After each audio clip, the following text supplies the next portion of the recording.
In 1979, a film convinced a generation that the scariest thing in space was a 9-foot organism with acid for blood and a mouth inside of its mouth. It was wrong.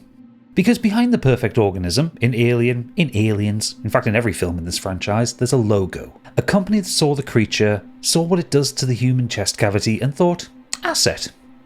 Crew, expendable. Profit, not. Alien Isolation is the only game I know that understands this completely. It hands you the monster, the motion tracker, the saliva dripping from the vent, and then it spends 18 chapters quietly telling you the monster was never the point. The thing hunting you has teeth. The thing that killed everyone on the space station has a quarterly report. Alien Isolation is a 2014 survival horror game from UK developer Creative Assembly, which acts as an interquel between Ridley Scott's 1979 film Alien and James Cameron's 1986 sequel Aliens. We play as Amanda Ripley, the daughter of Sigourney Weaver's Ellen Ripley, who has made it her life's work to find out why her mother went missing. We'll journey to the space station Sevastopol to find the black box for the ill-fated Nostromo, only to find ourselves stalked by the perfect organism itself, the Xenomorph. But the alien itself is not the only source of horror in this game.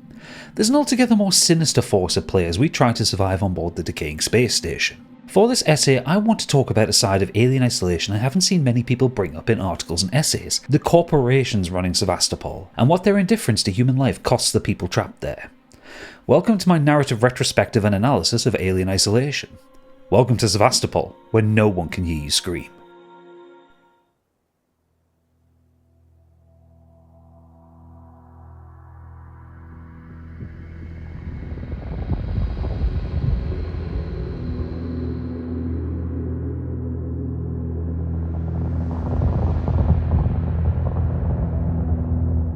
Final report of the commercial starship Nostromo. Third officer reporting. The other members of the crew: Kane, Lambert, Parker, Brett, Ash, and Captain Dallas are dead.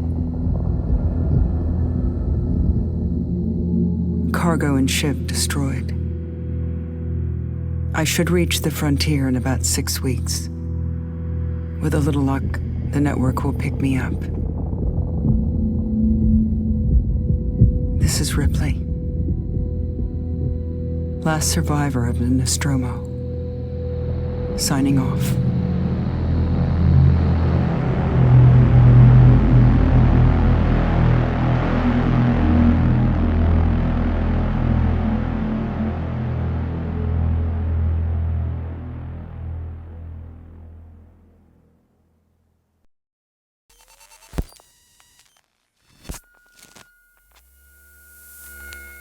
Chapter 1. Onboarding. We meet Amanda Ripley at work. She's an engineer repairing some hulking piece of industrial machinery, only to be interrupted by Christopher Samuels, a synthetic who, in his own words, works for the company. Ripley turns away from him. She's not a fan of Weyland-Yutani, and she knows that the company rep coming to visit her can only mean bad things. However, Samuels is here because he has a lead on the Nostromo's flight recorder, and potentially some answers as to what happened to her mother when the ship was lost 15 years ago. He can get Ripley onto a transport heading to Sevastopol, an orbital hub located near the Zeta Reticuli system, where the Nostromo was last known to be when it went dark. And so off we go on the US CSS Torrens to try and find some answers to the questions that have been plaguing Ripley for the last 15 years. Alien Isolation wastes no time in drenching the player in nostalgia. The design of the Torrens is deliberately similar to that of the Nostromo from the original film. Everything feels familiar. The hypersleep pods, the medical lab and the lounge all look and feel like the Nostromo. There's a comforting warmth in this opening section as Ripley wakes up, gets dressed and finds her crewmates. The colours are bright and a little flat, the wall panels have a textural shine to them, as if they're actually made of something like vinyl. You can spend a lot of time in this introduction simply existing in the moment. As you explore the Torrens, you can see the Creative Assembly have gone to great lengths to emulate one of the strongest visual notes in Alien: mess. There is junk and detritus all over the place, in a way that emulates how humans live in spaces. There are papers scattered around on tables, ornaments, cigarette packets. The Torrens looks lived in. It's not clean, hyper-sterile science fiction. This is lo-fi sci-fi. This gentle opening section allows for some quiet tutorializing for the player. We can access the terminals. Their pleasing green CRT glow will become a significant fixture of our time throughout this game. These terminals will offer up text and audio logs, emails, and way to interact with the space station. And trust me, we're going to be seeing a lot of these. Then there's a persistent soft beeping noise which will become Ripley's lifeline throughout this game. The save point. Alien isolation is designed in such a way that interacting with the world is mechanical and true to life. For instance, opening a terminal has the camera swooping down on the screen to read it. But it's in saving the game that sets Alien Isolation apart from others. When you interact with the emergency phone kiosk, Ripley inserts an ID key card into it. Then you have to wait 3 full seconds before you can save the game.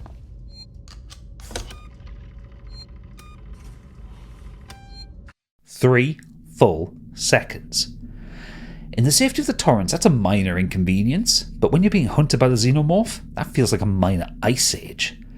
It's a subtle yet powerful mechanic that can ratchet up already tense sequences. During that 3-second countdown, you're vulnerable. You can be killed whilst you wait to save, and when it inevitably happens, you'll have the shit scared out of you. There are 5 people aboard the ship: Ripley, the captain Verlaine, her first mate Connor, Samuels, and Taylor, a company lawyer. When we meet with Samuels in the medical bay, he confirms that the Torrens is very similar to the Nostromo, and we find out that Ripley has worked on ships like this in the past, likely as part of our efforts to learn as much as possible about the Nostromo. I was just inspecting the Torrens facilities, a well-maintained ship. I realize it's a very similar model to... The Nostromo? Yes, M-Class. A later pattern, but close in spec. I've worked engineering jobs on ships like this. Of course. Is Taylor up yet? She's not a seasoned traveler. Hypersleep may have been punishing for her. Haven't seen her. I'll go check on her.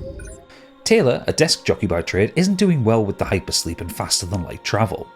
We find her in the mess, feeling very sick, but that sickness doesn't dampen her ambition.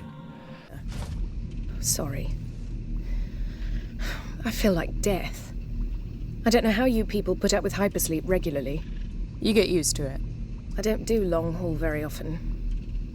Most legal execs don't travel further than the coffee machine. I'm surprised Weyland-Yutani felt the need to send legal at all. The loss of the Nostromo and its cargo cost the company a lot of money. It's important we find out what happened.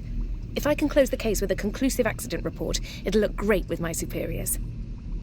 I'm sorry. That was insensitive. I realize your mother has been missing for 15 years and you... It's okay. We'll both get what we want, right? Weyland-Yutani lost billions of credits when the Nostromo and its vast cargo of ore were lost. Taylor wants to put together a concrete report that will help her career. We can see this on a nearby terminal where one of Taylor's colleagues, Saul, is briefing her on the Nostromo and mentions that, quote, upstairs have an eye on you for something big, end quote. At least Taylor has the self-awareness to realise that talking about her career ambitions is insensitive. Still, lawyers. Taylor is the catalyst for this jaunt out to the Zeta Reticuli system. Weyland-Yutani's only interest in the black box is accounting for what happened to the Nostromo and its cargo, not what happened to its crew. The emphasis in the terminal note from Saul is that the loss of the Nostromo is a black mark on the company and they don't like discussing it in detail. And it's worth remembering the message from the company in the original film. Crew expendable. That counts for us too. As long as the company finds out what happened to its ship, they don't give a toss what happens to the crew, or Sevastopol for that matter. On the bridge, Sevastopol comes into view and it's in a sorry state. The crew can see damage on the monitors and it's clear that there's nowhere to land as the dry dock has been disabled. The comms are screwed up too, with a chopped up, incomprehensible message coming from the station. This waits Colonial Marshal to Sevastopol State. Serious situation. Hello, Marshal? Marshal, this is the Torrens. Say again?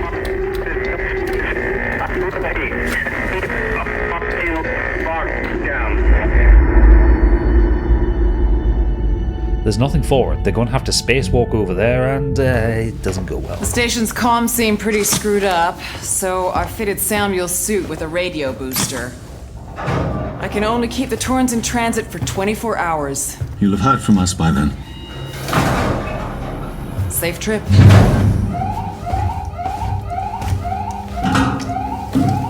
Stand by. My contract doesn't cover bloody spacewalks. It's the only option, and it's perfectly safe if you do what I tell you.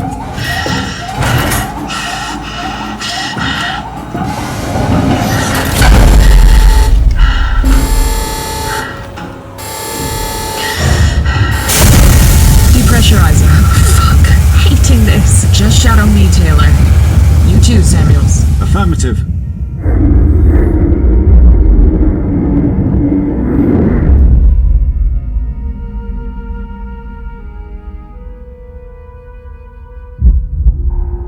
Fuck happened here? My God, Ripley. You're doing good, Taylor. Just keep moving! Taylor, Ripley, hold on!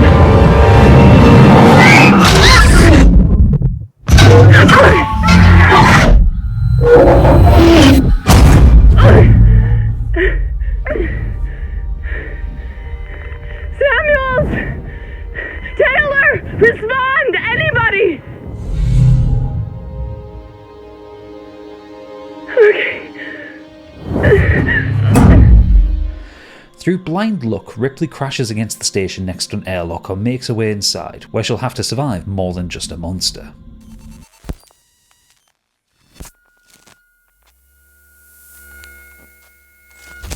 Sevastopol Station is a way station in the Zeta Reticuli system, one of the furthest reaches of human colonised space. Built and operated by the Seegson Corporation, it orbits a gas giant, KG-348, which has a mineral-rich atmosphere that was mined from the station. Because of this, Sevastopol is absolutely enormous, consisting of 3 massive spires, each operated by a different company or corporation, which we'll get into as the video goes on. Aside from mining, Sevastopol also serves trade routes between Earth and the Outer Rim territories. Well, it used to. As Ripley enters the station, she sees it devoid of life and in disrepair.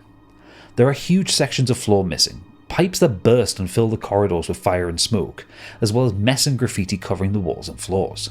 A terminal message from one of the maintenance chief confirms to his staff that Sevastopol has been decommissioned and dismantled. However, the suits, as he calls them, want it done with a skeleton crew, which of course means the company wants it done on the cheap. And given the state of the place, one would think that cheap doesn't mean safe either.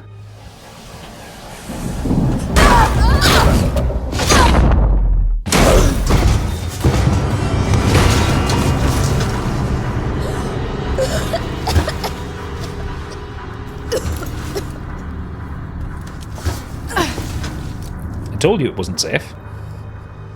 Picking herself up from a fall into the baggage conveyor, we can see some ominous graffiti on the walls. Someone new, strangers will be shot, and a phrase we'll become intimately familiar with down the line, you always know a working Joe. On a nearby terminal we'll find some more ominous foreshadowing. Quote, no one goes down to the terminal anymore, not after what happened, end quote. Was it the alien? Or was it something more insidious? The massive spaceflight terminal gives us a stunning view of KG-348 and the Torrens floating by. Ripley calls out but no one sees her before the blast shields close, symbolically trapping her in the station.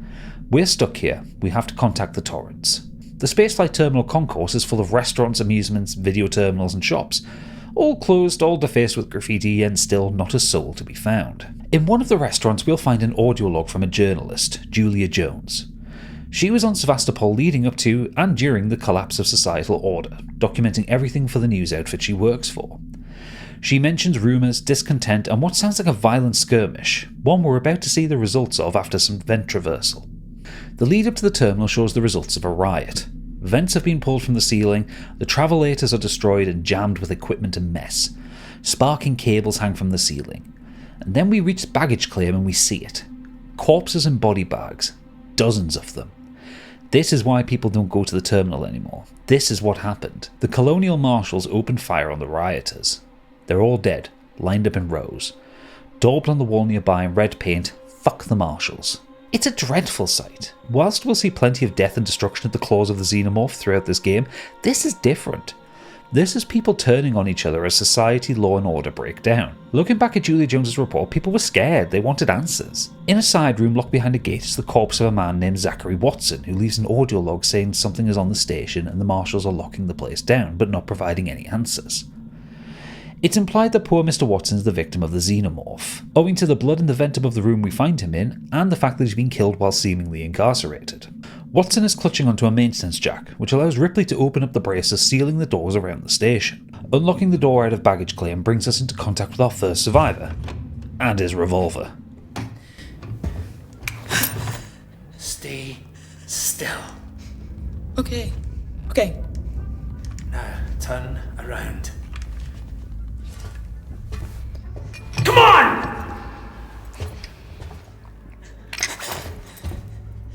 I'm Ripley. Where'd you come from? Ripley? Off station. A ship. There's no ships here! There are now. This is Axel, a technician who is at the end of his tether. He's stressed, strung out and paranoid. He, quite understandably, wants to get away from Sevastopol, which gives Ripley a bargaining chip. Help Ripley find Samuels and Taylor, and Axel can have a berth on the Torrens. The art of the deal. This section introduces the player to the notion that there are other humans on Sevastopol, and they can be disappointing. The humans we encounter are Alien Isolation's weakest mechanic. Survivors come in two flavours, hostile and catatonic. Most of the other humans you'll meet across the station will open fire immediately when they spot you, blindly shouting and shooting at Ripley. So-called friendly human NPCs kinda just sit there. They don't really do anything, and you can't interact with them beyond a single voice line, and there's just kinda nothing to them. To me, this is a huge missed opportunity. Watch this scene between Axel and some survivors. Hey, don't move! Okay. We're not looking for trouble. Who are you? I'm John. This is Ringo. They're just some assholes. We haven't got time for this. Come on, Jana. We're trying to get to comms. Can you help us? We don't need their help. Don't tell them anything. Look, I've got the elevator working. Jana, let's go, okay? I'm sorry. Good luck.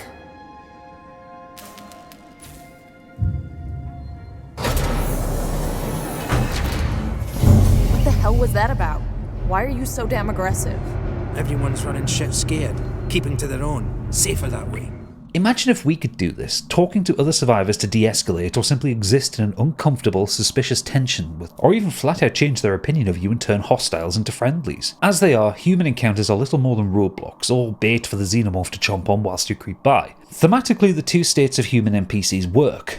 They're stuck on a decaying space station in the arse end of the galaxy, fucked around by the corporation they work for, shot at by the colonial marshals, and hunted by a 9-foot-tall walking nightmare. Of course they're either going to be trigger-happy or in a deeply catatonic state. I just wish Creative Assembly had been able to do more with them. Sorry, I'm getting sidetracked again. After sneaking past a hostile group of survivors who Axel may or may not have been stealing supplies from, we approach the tram station to work our way towards the Lawrence Systech spire and the station's communication array. But unfortunately for Axel, he notices a glob of saliva on his jacket and, well, here she is. Going to kill me? You saved my life. This is about survival. Do you understand? Hear something? I hear something.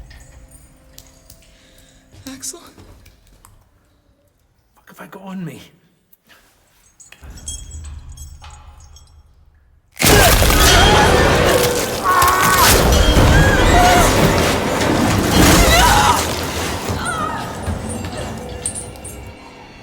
The Xenomorph takes Axel from the shadows, surrounded by chains, in a direct reference to Brett's death aboard the Nostromo in the original film.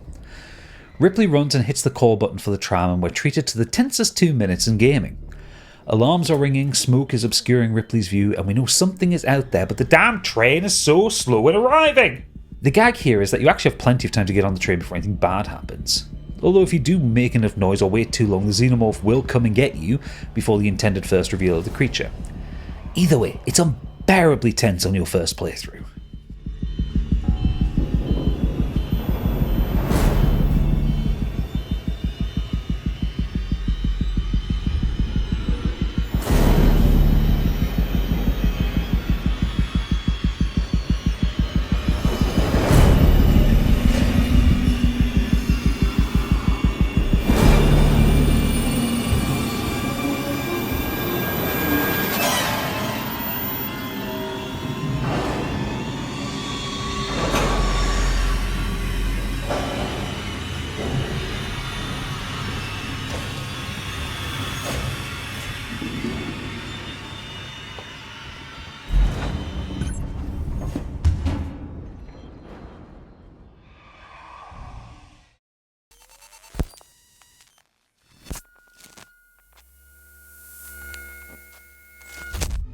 In the lore of Alien Isolation, Lawrence Systech are an Earth conglomerate focused around deep space construction and technology. They were the contractor who built Sevastopol, hence this tower being named after them. the Lawrence's Tech Spire is Sevastopol's tech hub, where we'll find the station AI, Apollo, and its related server hubs, and a specialised experiment lab we'll visit later in the game, but also our current target, Seegson Communications. Off the bat, Ripley is thrown into the deep end as she enters the entrance hall of the Spire and encounters a very jumpy survivor who immediately opens fire. As she goes to get help, we find the security access tuner, which will allow us to hack doors and make our way through the station. But it's busted, so naturally Ripley will need to fix it. As we escape downstairs into tech support, we can hear the survivors saying that they won't follow us down here. Why?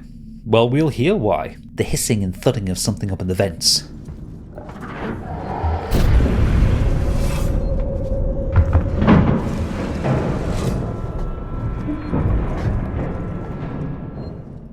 That's not ominous at all, is it? In the server hub, we find a couple of things. Firstly, the corpse of a man who's been comprehensively shot to death and left here. More than likely he was killed by our friends upstairs. Second thing we'll find is the Nostromo's black box. It can't be that easy, can it? What?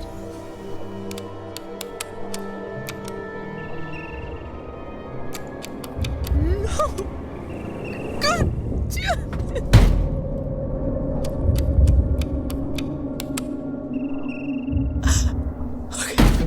Okay. Stay focused. Of course not. Now Ripley is stuck on this death trap of a space station for nothing. She's no closer to finding out what happened to her mother. But at least in this room she'll find the part to fix the security access tuner and bypass some of the locked doors we've encountered so far. Before I go further, I need to point out how masterful the sound design is in Alien Isolation. Sound is a huge part of horror gaming in general, but what Creative Assembly created here is on another level. This whole first section you will hear something rooting around in the vents, thudding and hissing. You know what it is, I know what it is, Amanda doesn't know what it is. And despite me having played the game multiple times, each one still gets me. You can see me here reacting to the sound. I know the Xenomorph doesn't drop in here, but it still gets me. Unauthorized access detected. Security lockdown initiated. Please wait for security check. The sound effects, the subtle, sparse music that takes inspiration from Jerry Goldsmith's score in the original film, and the panicked breathing of Ripley in tense moments, the sound design elevates this game above so many other horror titles. A security lockdown kicks into place and we get another scene of pure tension. We've heard something in the ceiling, there's an alarm blaring and discordant background music playing. These sequences happen throughout the game and they're always jarring and disorienting. Most of our time in Sevastopol will be spent in comparative quiet, with subtle ambiences in the background, so we can hear people and things moving around. But with sequences like this, your spatial and sonic awareness become confused and it's very easy for panic to set in.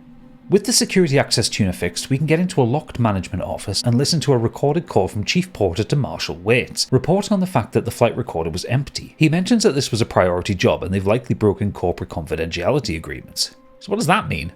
It means that Seegson wanted to see what was on the flight recorder before Weyland-Yutani got to it, which means someone in Seegson saw the value of knowing more than their gargantuan rival, and fast. We'll find out more about this later. Ripley needs to disable the lockdown and leave the tech support sector to get up to communications, which can only be done from the tech workshop. Before we sort that out though, I want to focus on a terminal in the room containing a couple of interesting bits of information. Here we have an outpost of progress number 1 by the erstwhile reporter Julia Jones for the Colonial Times news outlet. This is the first of her articles from Sevastopol, and she's not particularly complimentary about the place. The opening line is, quote, "The space station that nobody needed, run by a company we all forgot," end quote. Fucking hell, Julia, say what you mean, don't sugarcoat it. This first report from Jones details a few interesting tidbits of information. Seegson is in financial trouble, their working Joe androids aren't selling, and the Apollo AI controlling the station is experiencing malfunctions. Billions have been invested in Sevastopol, and it all seems to have been for nothing. Keep that in mind as we work our way through the story. Anyway, Ripley disables the security lockdown and... hello, beastie.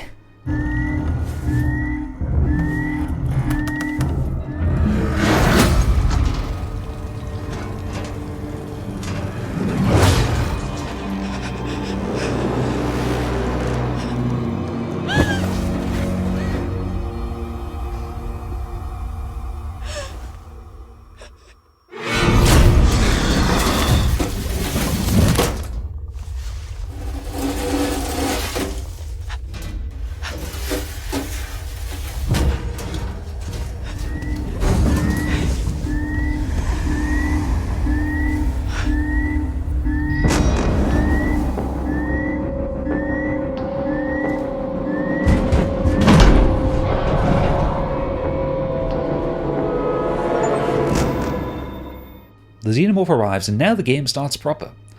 Stealth is the order of the day here. That spectacular sound design I talked about earlier now becomes an essential function of the gameplay. The Xenomorph will hunt Ripley, and you need to listen closely to where it is. You'll hear it clunking around in the vents above you, screaming or hissing from a distance or stomping around searching for you. Returning to the SysTech lobby, we'll get another crucial tutorial moment.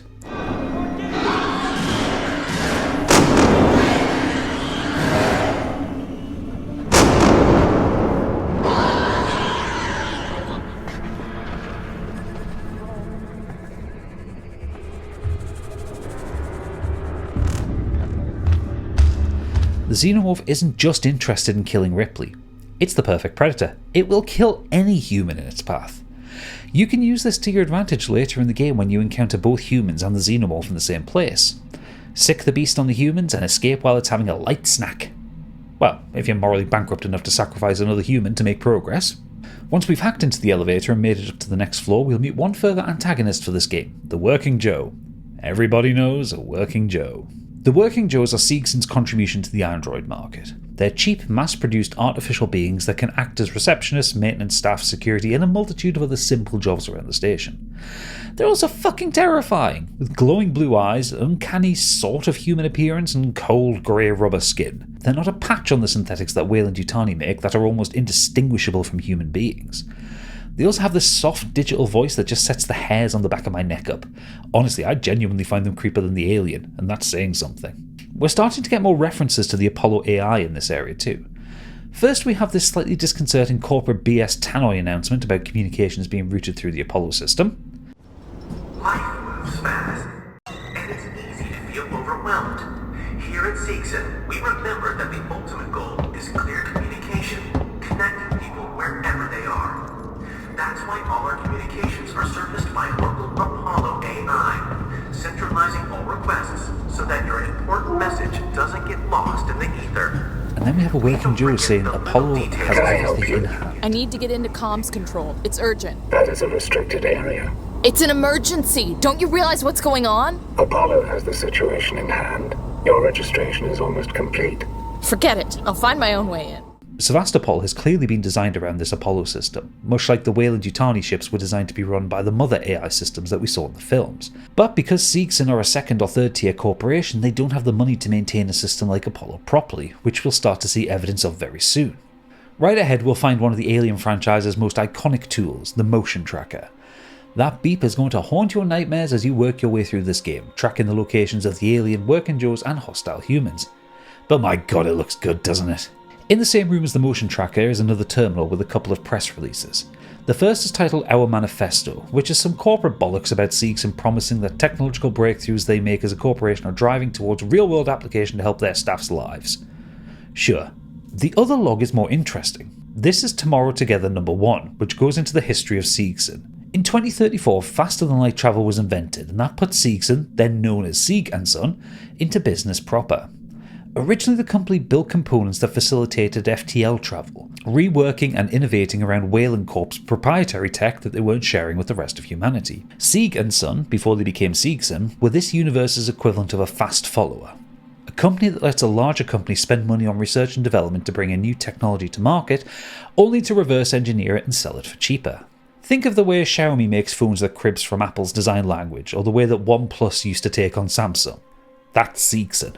And because Seegson cut corners, made things as cheap as possible and sold in volume, the horror that is to come is nothing more than a bill coming due for them. A little further on, we see the steps that Apollo is implementing to maintain security on board. As Ripley sneaks through a vent to get past a locked door, we see another survivor who's been trying to get access to Seegson communications. Hughes tries to convince the Working Joe that communications are essential, but the android tries to restrain him. Get back! I'm warning you! Tut. Let's resolve this amicably.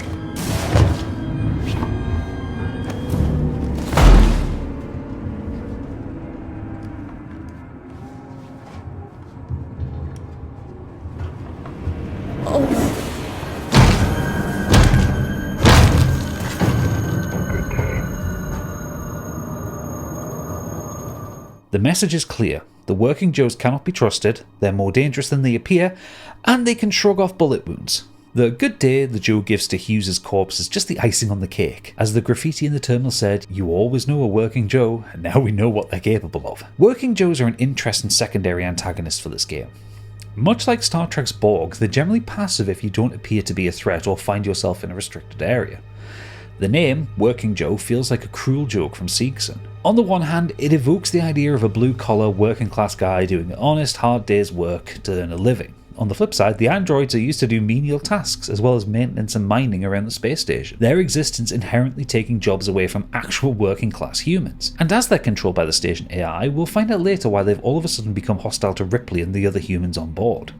Arriving in communications, we can hear Weyland on the Torrens trying to find out if we survived our EVA to the station. The communications hub is staffed entirely by working Joes, so even if communications were possible, Weyland wouldn't get a reply. Upstairs we'll find a terminal Marshall Waits' message to the Torrens when we first arrived in the area, calling for help, saying that Sevastopol's long-range communications are down. He tried to tell us not to dock. He tried. Ripley confirms that external communications have been locked down, but there are some limited internal station comms available, so we'll have to find a terminal we can reach out to someone with. On the way, we find a voice message from Taylor, reaching out to remind Sevastopol administrators that the flight recorder belongs to Weyland-Yutani and is covered by corporate confidentiality agreements between Seegson and the company. Sevastopol, this is Weyland-Yutani Executive Administrator Nina Taylor, confirming receipt of your transmission. I'm a member of the team assigned to collect the Nostromo flight recorder. The black box in your possession is of primary importance to Weyland-Yutani. Under existing corporate agreements, we should remind you that you must not attempt to read its contents, nor disclose its presence to any third parties. We'll be with you soon. A private message from Marshall Waits will follow. This is a side of Taylor we haven't heard yet. Cold, calculated, and legal. After some convoluted computer hacking, Ripley manages to get in contact with Samuels, who is located in the neighbouring Psi Med Tower. Samuels! You're alive! It's Ripley! Ripley! Taylor, it's Ripley. We were getting worried. I made it! Where are you? We're at a transit station now. It's right by medical. Okay. Samuels, listen to me. It's not safe here. Seegson's got this place locked tight. Their goddamn androids are killing people! That's impossible. It's contrary to primary synthetic programming. I've seen it, Samuels. I guess Seegson's got a different idea about synthetics. And there's something else here. A creature. It's big and it's lethal. Ripley, slow down. A creature? It's a life form. An unknown type. Some kind of alien organism. It's extremely dangerous. You and Taylor Ripley, need to make... Taylor is hurt. She was injured by debris during the crossing. How bad? I can't move her. I need medical supplies. We need to treat and pack the injury. And the Torrens? The radio is broken. I can't contact Weyland. We're on our own. Shit. Okay. I'll come to you. Keep your eyes open. I'll send a transit car to you. Taylor is hurt and needs medical supplies, so after relaying everything that Ripley knows about the situation with the androids and the Xenomorph, we need to get the hell out of there. Apollo triggers an alarm as it's detected unauthorized communication, so all of the working Joes in the area are automatically hostile and will be actively hunting Ripley. We need to backtrack back to the transit hub at the start of the level to leave. Like before in the server room, the alarm is blaring, throwing off your sonic perceptions and making stealth that much harder as you pick your way back to the elevator. One thing I noticed on this playthrough is that most of the areas we play in aren't actually that big. They're usually a handful of corridors and a few rooms, but they feel massive when you're under pressure like this. Creeping through rooms, vents and passageways, trying not to be spotted takes time, and every second spent making progress ratchets up the tension immeasurably. And to throw the cat amongst the pigeons, when we get back down to the security level, we have the telltale sound of a Xenomorph thudding through the vents.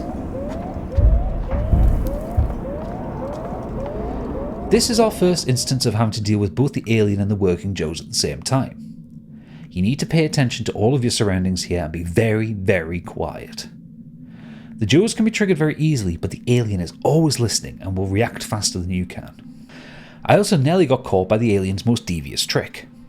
It can drop out of vents as it moves around the station, but sometimes it'll just hang around in them, waiting for an unsuspecting human to walk underneath, ready to grab them from the shadows. The only way you know if it's there is that trail of saliva pouring from the vent. You can see as I approached it, I was clearly focused on the working Joe in front of me and I only noticed it at the last second. Bastard. I'll admit I got a little zealous in my escape attempts and was caught by the working Joes. If they catch you, they'll grab you, push you around and take huge chunks of Ripley's health away. Unlike the alien, you can kill him, but it costs so much, be it in bullets, time or noise. It's absolutely not worth fighting them if you can avoid it. Thankfully, they're easy to outrun if you can get some distance from them. Oh, and they'll also play dead, usually in areas where the alien is stomping around.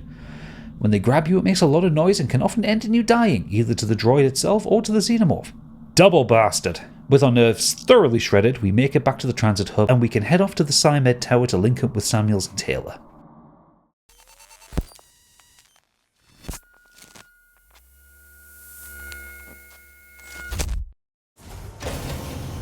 Ripley, Taylor's Station over there. serving the San Cristobal Medical Facility and Seegson Synthetics. Ripley? Is that Ripley?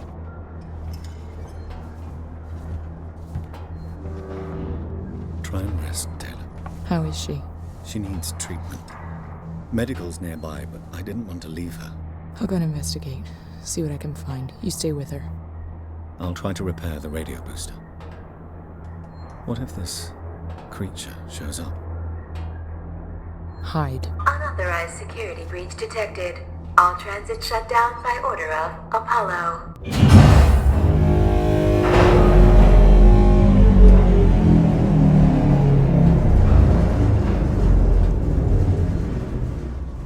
Taylor is in a bad way. She needs medical attention, but despite how close she and Samuels are to medical, she can't be moved, so it's up to Ripley to get help. In the meantime, Apollo has shut down the entire transit network, which is nice. We're going to be here for a while. Thankfully, San Cristobal Medical Center is just up the stairs. Unlike most of the places we've been, there are signs of human life here. We can see a group of mean-looking survivors through the doors as we enter the hospital. As Ripley walks into reception, a voice calls down asking if we need any help, and then the elevator opens. This is Dr. Coleman, who we'll meet upstairs. He tells us that the marshals have locked the place down, so for now we're using the vents to get around. Dr. Coleman has locked himself inside the charge nurse's station in the psychiatric centre, and he's not willing to come out until Ripley can secure a way for both of them to get into the service elevator and head downstairs. There are no supplies on this level, but there are plenty downstairs in the hospital dispensary. How do we get there? Do I look like I'm in any fit state? I need your help and you need mine. You find the passcode for the service elevator and then I'll come down to the hospital with you, okay? Passcode? Yeah. I can direct you from here. Morley or Lingard would have had the new passcode. Morley's office is your best bet. He says something interesting here, that he's in no fit state and there's no medical or trauma supplies on the floor. Everything is downstairs in the hospital dispensary. Suspicious. We have to find Dr. Morley's office and find his passcode and keycard, and Coleman is staying put, so it's up to Ripley. As we walk around this area, Coleman will tell us about this part of the hospital and the work that he does. He's a psychiatrist, treating some of the most desperate and vulnerable patients on Sevastopol. In the day room, we find an audio message from Coleman to Dr. Morley, furious that Morley and Dr. Lingard have cut off his access to the dispensary. Don't take kindly to be left out of the loop, Morley. You hear me? I tried to use the dispensary today and found I was locked out. I can't possibly be expected to carry out my duties if you and Lingard cut my access privileges. I have patients who will relapse without that medication, particularly when things on the station are so precarious. I will not see patient care suffer. Consider this a formal warning. And for the record, I do not have a problem. Coleman, out. It seems that Dr. Coleman has a bit of a problem with prescription drugs, despite his assertions to the contrary. Coleman also has an interesting point about his patients that ties in with some real-world psychological science. Humans are very dependent on the circadian rhythm of day and night to regulate not only our bodily functions but our psychological patterns. There have been several studies into this, including by the United States government's National Institutes for Health, or the NIH. So it makes sense that on a deep space way station like Sevastopol, people would find living there mentally and physically stressful, especially given how much of the space station is enclosed away from windows. The never-ending drudgery of artificial lights, simulated gravity, and interrupted sleep cycles would drive most people to despair. With that in mind, is it any surprise that Coleman is self-medicating? As this section goes on, we'll see how terrible a person he actually is, but there also needs to be a mote of sympathy for him. He's a doctor for some of the most vulnerable people on the station. Without him, people will suffer unnecessarily, but he's suffering too. He's self-medicating to keep going for his patients or just hold it together until Sevastopol is decommissioned. Either way, he's bearing the weight of Seegson's cost-cutting and the general stress and tension across the station. In Morley's office, as well as the passcode we're looking for, we'll also find a message Morley sent to Lingard. The psychiatric centre was running low on mood stimulants, and he'd observed Coleman visiting the dispensary 16 times within a week. As the station moved closer and closer to shutdown, medical supplies needed to be rationed. It's also worth noting that Morley's office has been completely trashed. I suspect this was Coleman's doing, but there's nothing to indicate what actually happened in here. Morley's computer also has the next part of Julia Jones's outpost of progress reports. She reports, to the surprise of no one, the American belief of the right to bear arms followed humanity into space. As a result, gun crime is rampant on Sevastopol. She mentions that people on the station are depressed and downbeat. Anyone with the means had already left Sevastopol, meaning anyone left on the station leading up to the shutdown were those who couldn't afford to book transport or get jobs elsewhere in the galaxy. The poor, the downtrodden, the desperate. Jones signs off this part of her report with the information that the colonial marshals have been clamping down on black markets aboard the station, causing resentment to build within the remaining populace. This implies that tensions have been building between the residents and the marshals for some time. A powder keg that finally burst in the spaceflight terminal and the riot that occurred there. Also, whilst we're reading this terminal, a message comes over the tannoy saying there's been a quarantine breach and the facilities being locked down. Guess who we're about to meet?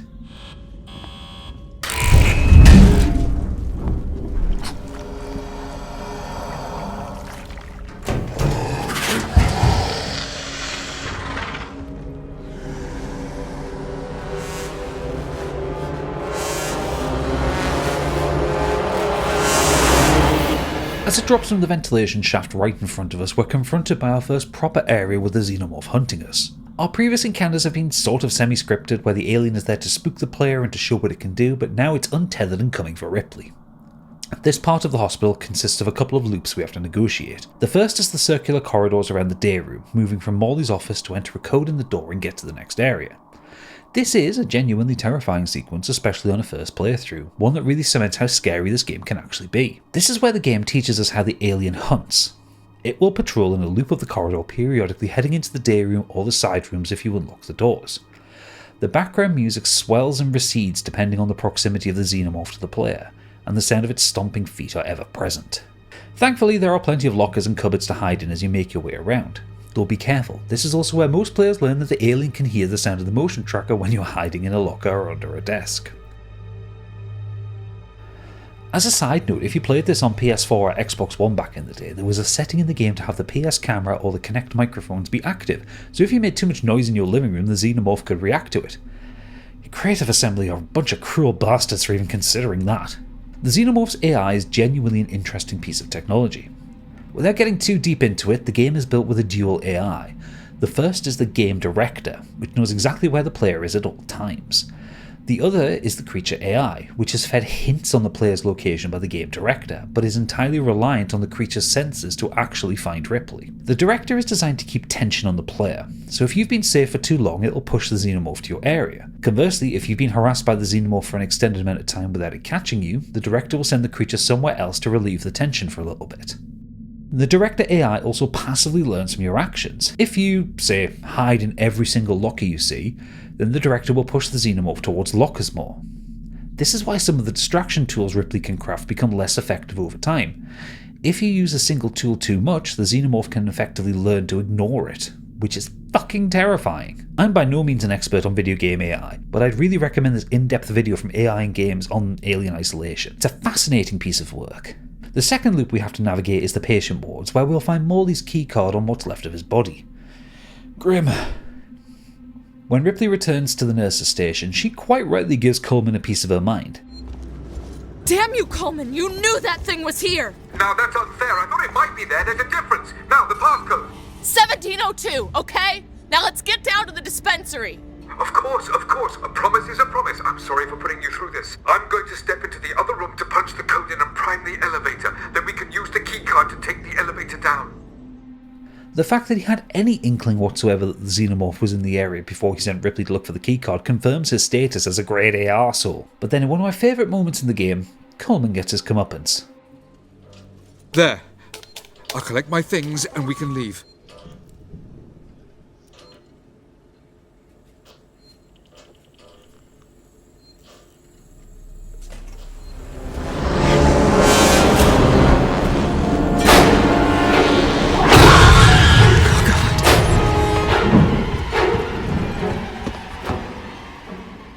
Fuck you, Dr. Coleman.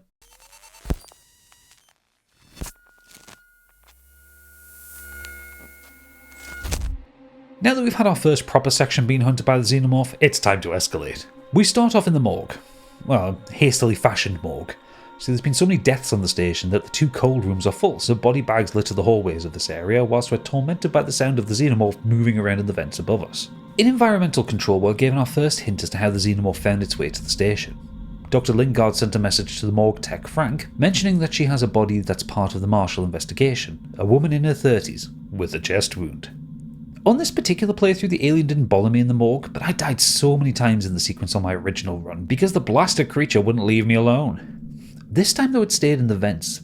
I can't express how interesting it is to know how unpredictable it can be, that even when I know what's going to happen it can still surprise me by changing its behaviour. The hospital itself is a mess. The staff areas have encountered some brutal violence, with a body smashed against the wall as soon as we step out into the corridor. Here the Xenomorph is at its most dangerous.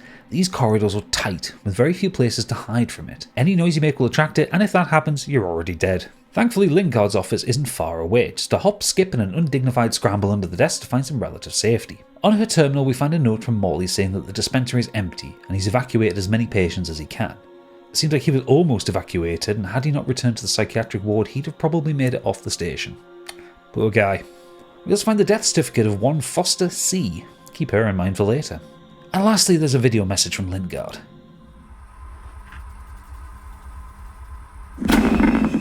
This is Lingard, Senior Medical Officer at Sevastopol Station. I want to state for the record. I have been placed under duress with regards to the compromised patient 0. And Ransom, Seegson's head of operations, he made certain threats for my career and my certification. I want that on record. God, help me. That woman needed help. I didn't know what type of parasite she had encountered, but it had planted something inside her. I am so sorry. I had no way of knowing what would happen. There was a lot of information to take in there. Lingard was pushed under duress to treat Foster, the patient 0 she's referring to, by a man called Ransom, Seegson's head of operations on Sevastopol. Ransom is a career company man, and even though we don't meet him directly in this game, we're going to see a lot of the effects of his decisions throughout our time on the station. But let's not bury the lead here. Foster came aboard the station after having been attacked by a facehugger, just like Kane in the film. In the next area, we'll find her body in the trauma centre. Her chest exploded, a trail of blood along the floor where the chestburster skittered away. It's just like the Nostromo all over again. Pay attention to the shift here. Up until now, all the danger on Sevastopol has been from negligence, from Seegson cutting corners and leaving an unsafe working environment. But Ransom forcing Lingard to treat Foster is something else. That's greed. That's a monster making another. Opening up the motion tracker here shows multiple targets ahead, which means only one thing. The survivors we saw earlier on the way into the medical centre. So now we have the Xenomorph and trigger-happy humans to deal with. In the operating theatre, a terminal contains the autopsy report for Foster. She was a crew member on a ship called the Anisadora. Anisadora, incidentally, is Greek, meaning sender of gifts, and links to several goddesses in the Greek pantheon. Ironic. Foster's autopsy report is almost entirely redacted by order of Marshal Waits. The only other information we can glean from it is that Foster was 39 and the captain of the Anisadora is someone called Marlowe. There's also a voice note from Waits sending orders to one of his men to tape off medical and try and keep everything quiet. It seems someone leaked to Ransom what was going down and he forced himself into the scene to observe what was going on, and then an implication that the presence of Ransom can make situations more complicated than they need to be. It seems like even in the future, corporate executives still manage to fuck things up for everybody else. Whilst this isn't especially relevant to what we're doing here, I wanted to point out this message we see in the emergency room. It seems like Seegson was using working Joes as nurses, and one of the executives was mad about it. The last line, quote, "I should be treated appropriately, by which I mean by humans only," end quote, speaks volumes. This person is throwing around his wealth, stating how much of a financial stake he has in the station, but he wants special treatment. He doesn't want to be treated the same way as everyone else is, because he's rich, because he's in charge. Yet, he's part of the ruling class that will have decided to use working Joes in the hospital to save money on human medical staff. Now he's mad he's being treated by an android. It seems that sometimes even executives become victims to their corporate penny pinching. There's also a voice note on this terminal, one that confirms everything we had suspected about Coleman. Lingard is reaching out to Morley to tell them Waits is restricting access to medicals so they can trap the chestburster, and she doesn't want Coleman popping mood stabilizers around Marshal Waits. So yeah, Coleman was abusing drugs from the pharmacy. Lingard and Morley knew about it, and they were doing their best to manage the degradation of Sevastopol and its patients whilst dealing with a junkie doctor putting his head in the dispensary. You kind of have to feel sorry for them, don't you? I also find it funny that the Marshals are convinced that they can trap the Xenomorph because, quote, they have nets, end quote. I don't know why, I just found that really bloody funny. To get out of medical, we need to reset the power in the plant room and trigger the emergency evacuation protocols. This involves powering up a couple of generators whilst trying to be as quiet as possible as the Xenomorph is hanging around in the vents above us. Look at that drool, the dirty bastard. Once they're powered up, we need to hack a restricted terminal whilst a working Joe is patrolling. So in this one sequence, we have the Xenomorph, human survivors, and a patrolling Joe to deal with. Fantastic. Setting off the evacuation procedure sets alarm bells blaring, and it's time to fucking run. Well, I say run, I happen to run right into a waiting Xenomorph in a vent, so that didn't work for me. Pay attention to your surroundings, kids.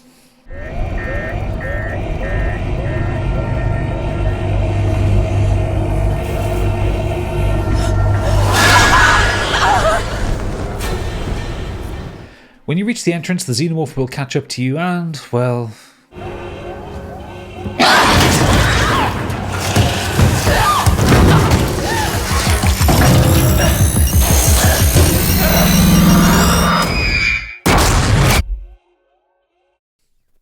Medical go boom.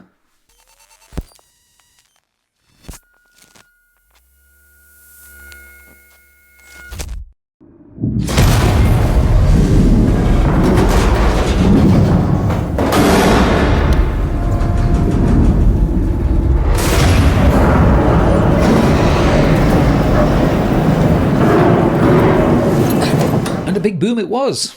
Medical is burning to the ground and Ripley has to escape by climbing up above the damage into the smoke-filled vents. This leads us to Seegson synthetics and a broken elevator. There's some survivors down here who are being less than stealthy, given their present circumstances. Listening to them, we find out that Marshal Waits has been setting traps for the Xenomorph, and we clearly just stumbled into one of them. We'll discuss this at length with him later. On a terminal in the upper concourse, we find a log from a new executive, Smythe, the head of synthetic development. It seems that Seegson have been engaged in some corporate espionage against Weyland-Yutani to get schematics on their synthetics. He decries the lack of investment from Seegson in his program, as even Weyland-Yutani's old stock synthetics are light years ahead of anything Seegson is capable of. As with any tech race, it's not the skill of the engineers but the amount of money you can spend on R&D that dictates the winner, and Weyland-Yutani have much deeper pockets than Seegson. This is backed up with an audio message to Smythe from our good old executive friend Ransom. Listen to this. Smythe, I've been looking over your report on the Weyland-Yutani androids and your proposals for improving the working Joes. Now, I appreciate the work you put in, but understand we live in different worlds. Yours is full of extrapolations and estimations. Mine has an executive suite and $8,000 suits. Bottom line is, I gotta look after the money, buddy. I hired you because you were the cheapest, not the best. Find a way to bring these costs down, huh? Ransom out. Quote, I hired you because you were the cheapest, not the best, end quote, is an incredible, painfully arrogant statement from Ransom, and indicative of why Seegson were losing the tech race. Short-sighted misinvestment from the board resulted in poor performance from those actually doing the work to make Seegson any money. The fact that he highlighted the price of the suits the board members were wearing implies that the board are more interested in bonuses and salaries for themselves than Seegson investing in a product that could eventually make them a huge amount of money. Don't you just love the C-suite? Further down the corridor, we find some logs detailing a sales pitch for some new potential clients interested in purchasing working Joes. The pitch is essentially selling the idea that the Apollo system can coordinate working Joes to maintain each other, reducing the need for human maintenance staff. They can, in the words of the deck, roll out fully automated synthetic-to-synthetic medical intervention and surgery. Again, reinforcing the idea that the working Joes aren't like the Weyland-Yutani synthetics. The working Joes are explicitly designed to replace the human workforce rather than enhance it. A little further on this level, there's an audio log from one of the executives, Spedding, to Smythe, pressing on him the need to impress these potential clients. Smythe, have you been practicing the script for the VIPs visiting today? We need to impress. Noise from upstairs says they're the last potential bidders for Sevastopol's working Joe rollout. If they go with Weyland-Yutani cast-offs instead, the jobs Seegson have allocated for us back on Earth are on the line. Don't screw up. Spedding out. The board are nervous. This sales pitch is Seegson's last chance, as if this client doesn't buy the working Joes and goes with Weyland-Yutani's out-of-date stock, then it looks like Seegson will be out of business, or at the very least downsizing and laying off a significant portion of staff. No pressure for Smythe then. As you sneak through this area, the sound of the Xenomorph in the vents will follow you. If you can make it to the other side of the lobby without alerting the human survivors, the Xenomorph will drop down and attack them, giving you a chance to slip away into synthetic storage. If you alert them to your presence, the resulting noise will call the alien down and you'll have survivors and a hungry Xenomorph to deal with. Which is nice.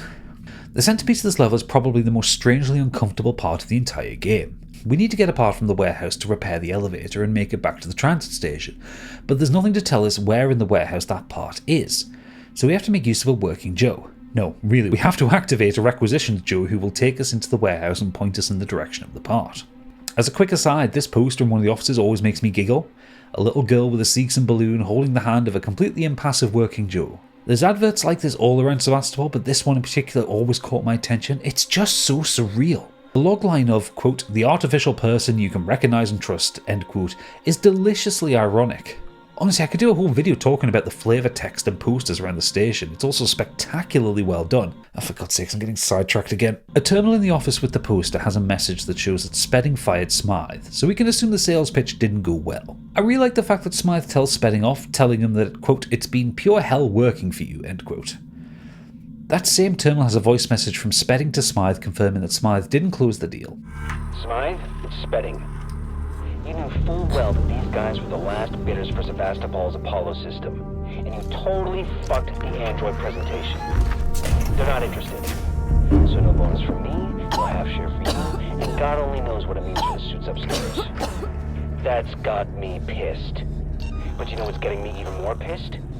I have to stay on Sevastopol to oversee the synthetic shutdown while you go home. Don't have nightmares on the trip back, jackass. Interestingly enough, Spedding is more concerned that he's missed out on his bonus rather than what's going to happen to Sevastopol. He also seems to be more concerned about what's happening to the board rather than the staff under his care. Spedding strikes me as the worst kind of middle manager, the kind with unlimited ambition. He cares about the board because he aspires to be there. To Spedding, Smythe is nothing more than a tool to reach his career aspirations. So fuck you and your bonus, Spedding. Go on, Smythe, stick it to the executive. Activating the requisitions android is a tense moment. We've encountered some non-hostile working Joes before, but even Ripley comments, now play nice. These things are not to be trusted. Following into the warehouse, we're shown the true incompetence of the working Joes. The electrical cabling in here is busted after what looks like an explosion. The working Joe unflinchingly walks onto an electrically charged floor plate and catches fire. As Ripley commented earlier, it's no surprise that Seegson are losing the tech race if their androids aren't even capable of noticing a life-threatening hazard in their path. But with the compression cylinder in hand, all that remains is to sneak very quietly through the area where we saw the survivors and back to the elevator. The Xenomorph is still kicking around, and if we trigger it now, there's nowhere to go. Once the elevator's been repaired, the last part of this level is to escape the synthetic fluid factory. There's some survivors here who are super jumpy after the Xenomorph took out one of their group, and it's one of the only parts of the game where I willingly engaged in combat. Sometimes you just have to meet a threat head on, or sneak through the vents and get in some surprise headshots. Either way, with the path clear, we can move on safely.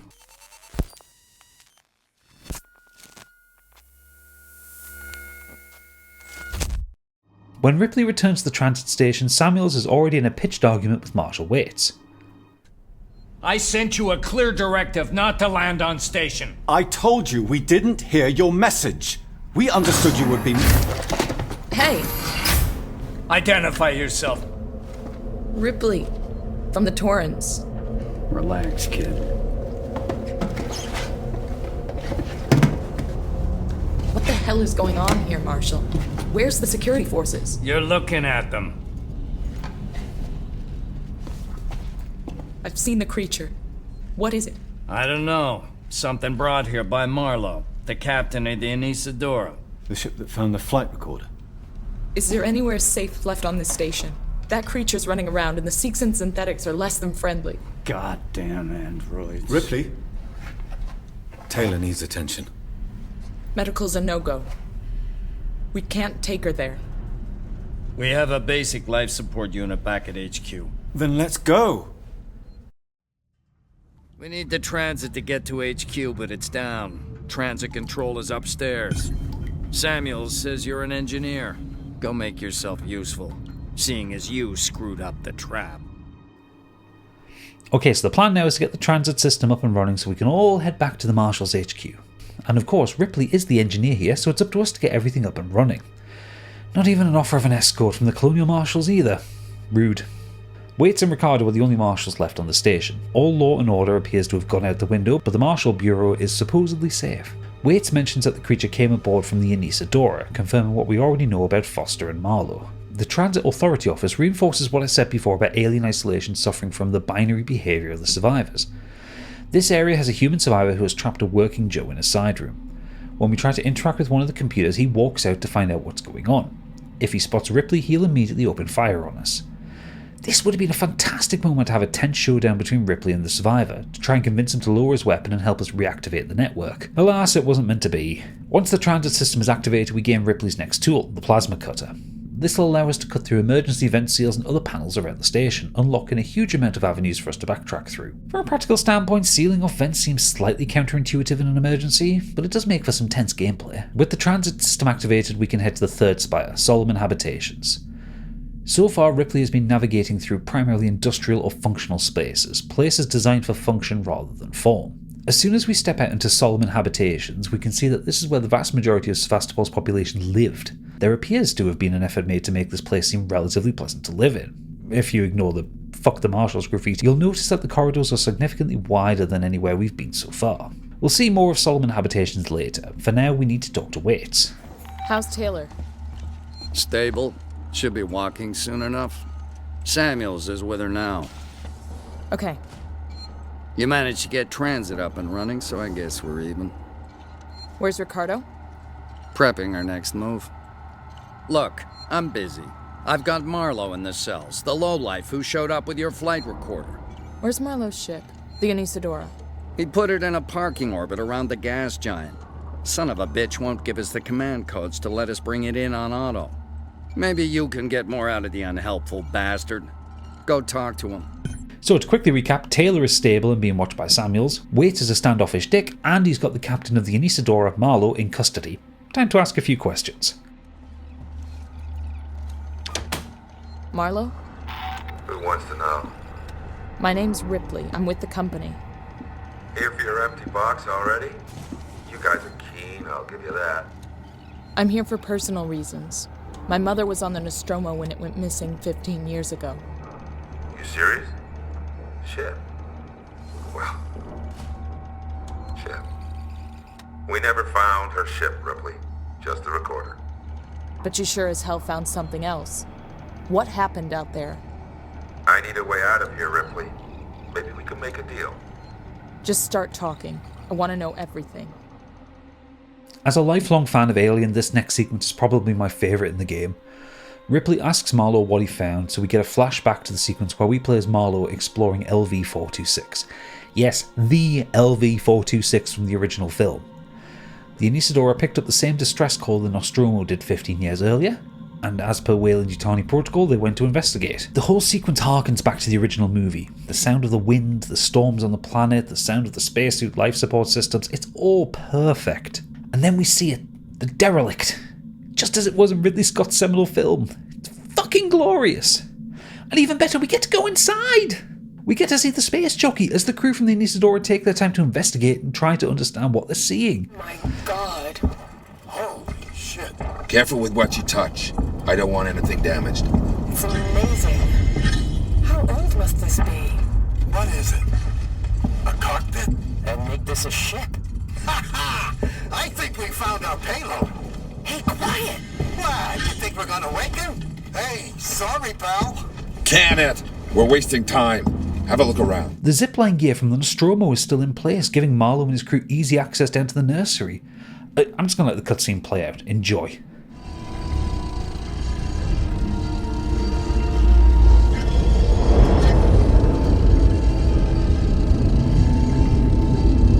Oh my God. Over here. Watch the drop.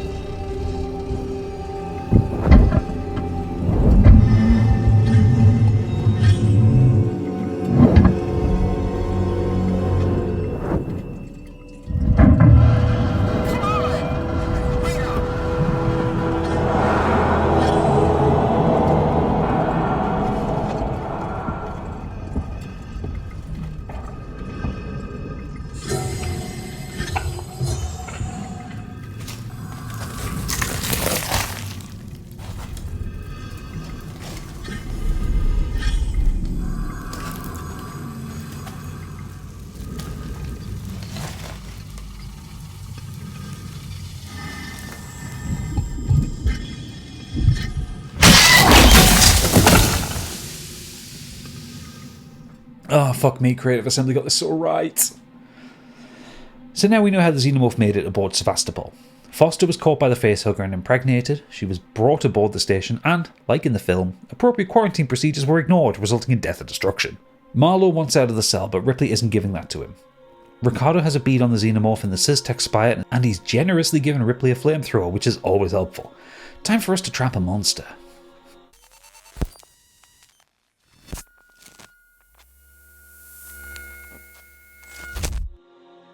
We're heading back to the Syztech spire to try and set another trap. Before we get into it proper, I just want to point out this security room before the lobby.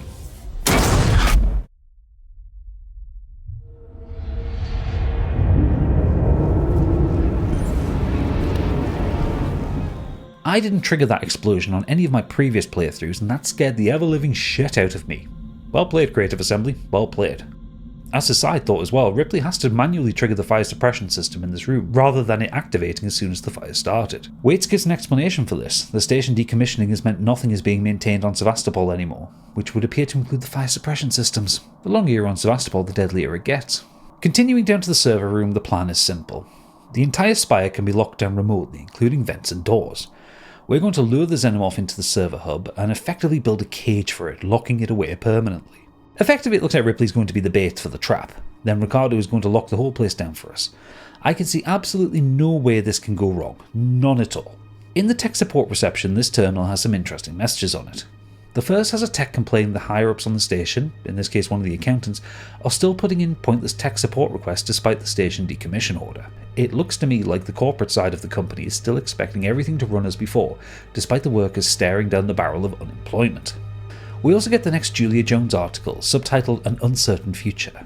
This entry cuts to the bone, detailing that Seegson is poised to abandon Sevastopol. She mentions that it seems like it's just corporate pride that appears to have kept the station in orbit, and that Seegson's investment in the station was not only a gamble of their own resources, but of those of some of Earth's biggest banking corporations. At this time in the alien timeline, it seems like space colonization has become a financial burden, and increasingly costly for all the, as Jones calls them, second-tier corporations. Weyland-Yutani can afford to weather a downturn, but even they're dealing with greater financial risk supporting orbiting space stations. The bubble for deep space colonization appears to be bursting, and it seems like planetary terraforming and colonization is more likely to result in a return on investment for the corporations. Moving on, the process to lock the alien away consists of several steps.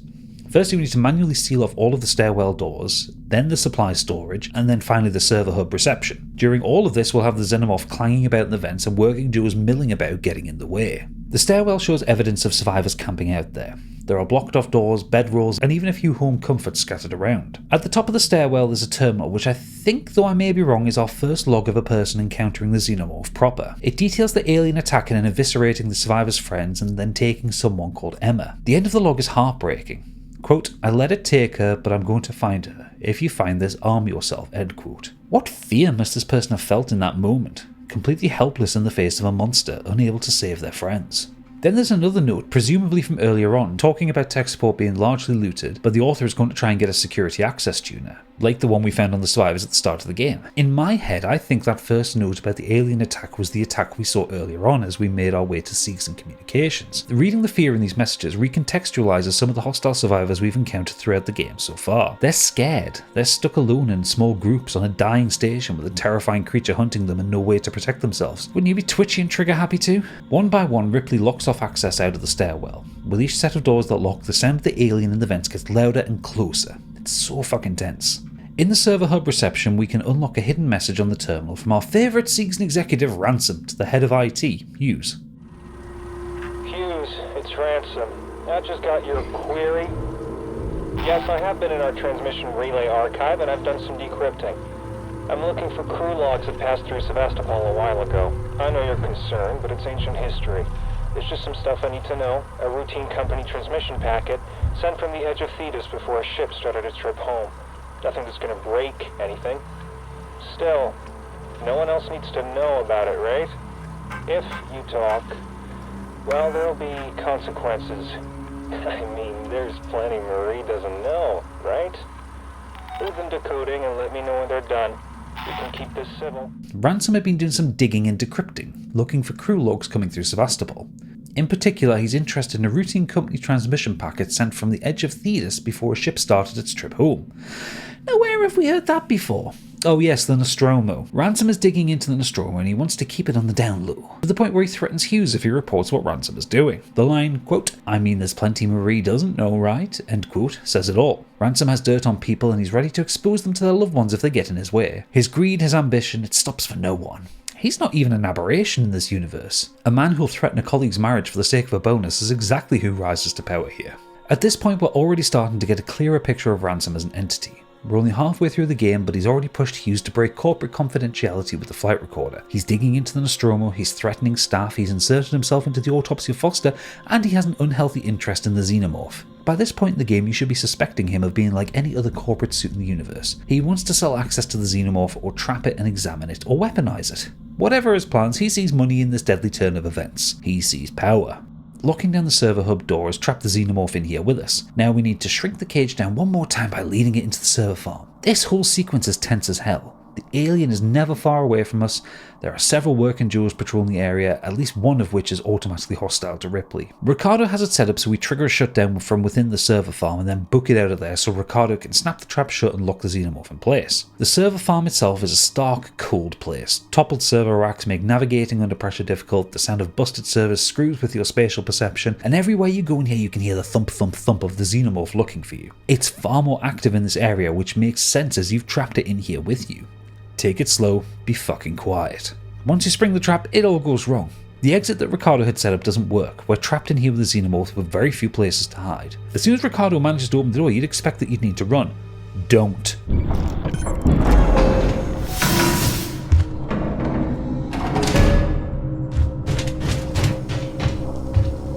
The sound of the door opening attracts the Xenomorph at full speed. Let it run past you, then sneak out behind it. Don't let the fear overcome you. That being said, even with that knowledge, it still got me 7 or 8 times in this sequence.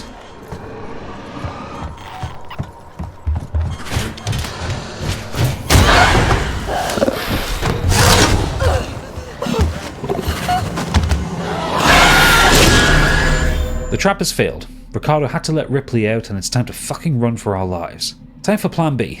Or is it plan C? Either way, it's time for the next plan.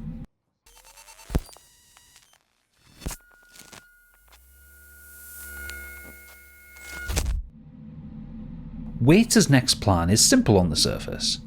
Instead of using enough explosives to punch a hole in a planet, or use a complicated series of door locks to trap the creature, instead we're going to seal the Xenomorph in a modular lab attached to the side of the station, and launch it off into space. It was super easy, barely an inconvenience. The lab in question was run by Gemini Exoplanet Solutions, a corporation who specialised in mineral mining and research. The labs on Sevastopol were a part of Project KG-348, analysing the rare minerals and materials in the atmosphere of the gas giant we're orbiting around. The lab we're heading to was specifically used to analyse helium-3, a rare form of helium that can be used in nuclear fusion. As with everywhere else on the station, Project KG-348 was shut down by Seegson's budget cuts. Seegson pulled the funding and Gemini Exoplanet left the station, but the lab wasn't left empty. Our good friend, Ransom, had some of the remaining researchers on the station use the lab to analyse xenomorph samples taken after the chestburster incident in medical, because that always goes well in this universe.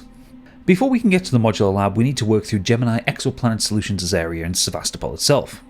Waits tells us that Seegson has been trying to sell this whole operation for a long time, alongside the station itself, but alas, there's been no buyers. How long has Seegson been in such financial dire straits? Based on this log in the break room, probably a while. A blanket notice to Gemini Exoplanet staff reveals that Seegson has cut all funding for the program with immediate effect. Seegson even goes as far to note they're not liable for any time remaining on contracts, so everyone is effectively sacked with no notice. Then there's the final corporate knife in the back, quote, "We would like to take this opportunity to personally thank you for the time you spent with us," end quote. Yes, personally thank the staff you just fired with a blanket pro forma email. The irony is caustic. From that terminal, we also learned that the Gemini labs have been deactivated as part of Seegson cost cutting. Apparently they're counting the pennies even on the electricity bill. Ripley needs to reactivate 2 breakers to power up the area and, consequently, the modular lab we need to make our way towards. After dodging the alien and the working Joes for a while, Ripley gets the power back on and makes her escape from the area through a freight elevator, which leads us to the KG-348 research lab, where we're going to trap the alien once and for all. For fans of the original film, there's a great visual moment here, with the blast shields opening and some of the original Jerry Goldsmith score playing. It's lovely.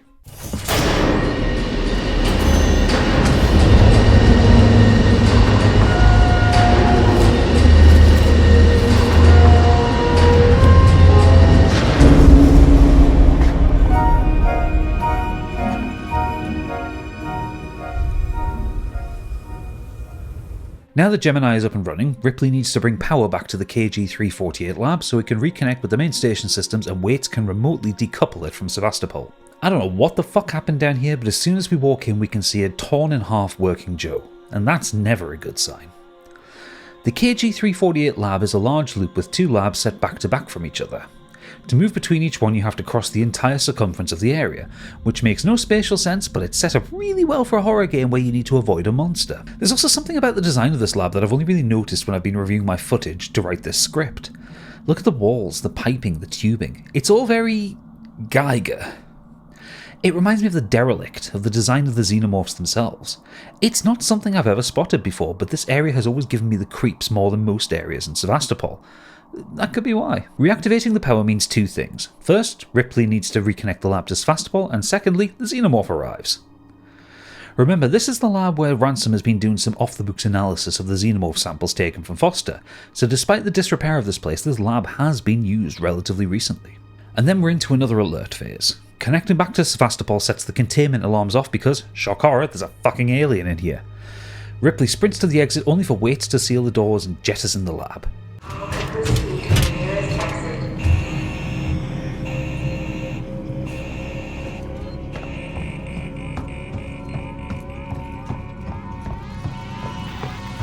I'm sorry, Ripley.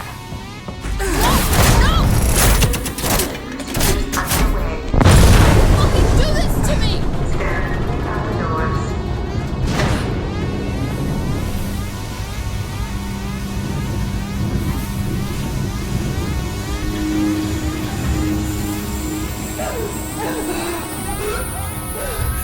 Standing by for gravity backup.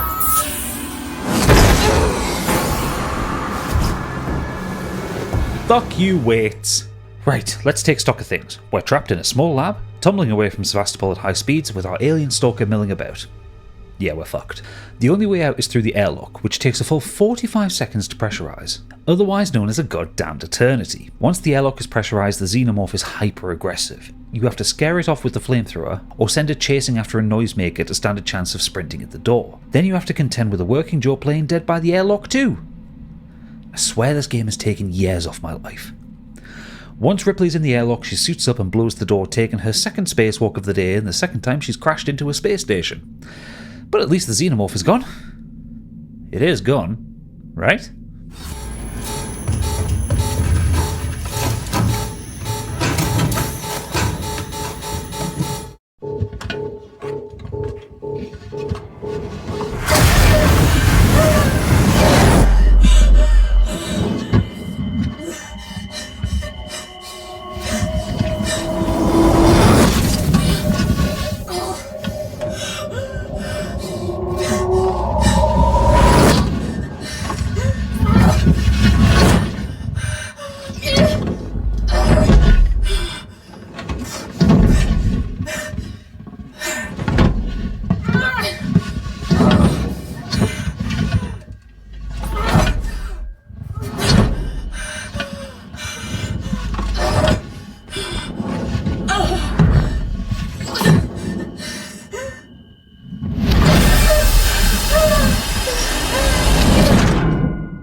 Hello? Hello? Can anyone hear me? Ripley, is that you? Yes, wait. Me, you son of a bitch. You locked me in. You blew the lab into space. I had no choice. No choice at all. You saw that thing. You saw what it could do. I had to get it off the station. By any means necessary. Yeah. Use me as bait. Leave me to die.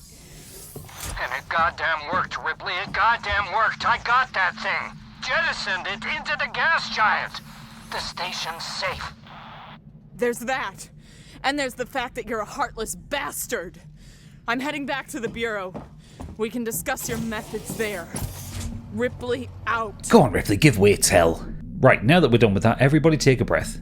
in and out. That's it, calm down, the Xenomorph is gone. Despite Waits' callous regard for Ripley and his insistence on getting rid of it no matter the cost, it's gone. While Sevastopol isn't exactly going to be a walk in a meadow, at least we don't have the alien breathing down our necks. Time to make our way back to the Marshal Bureau.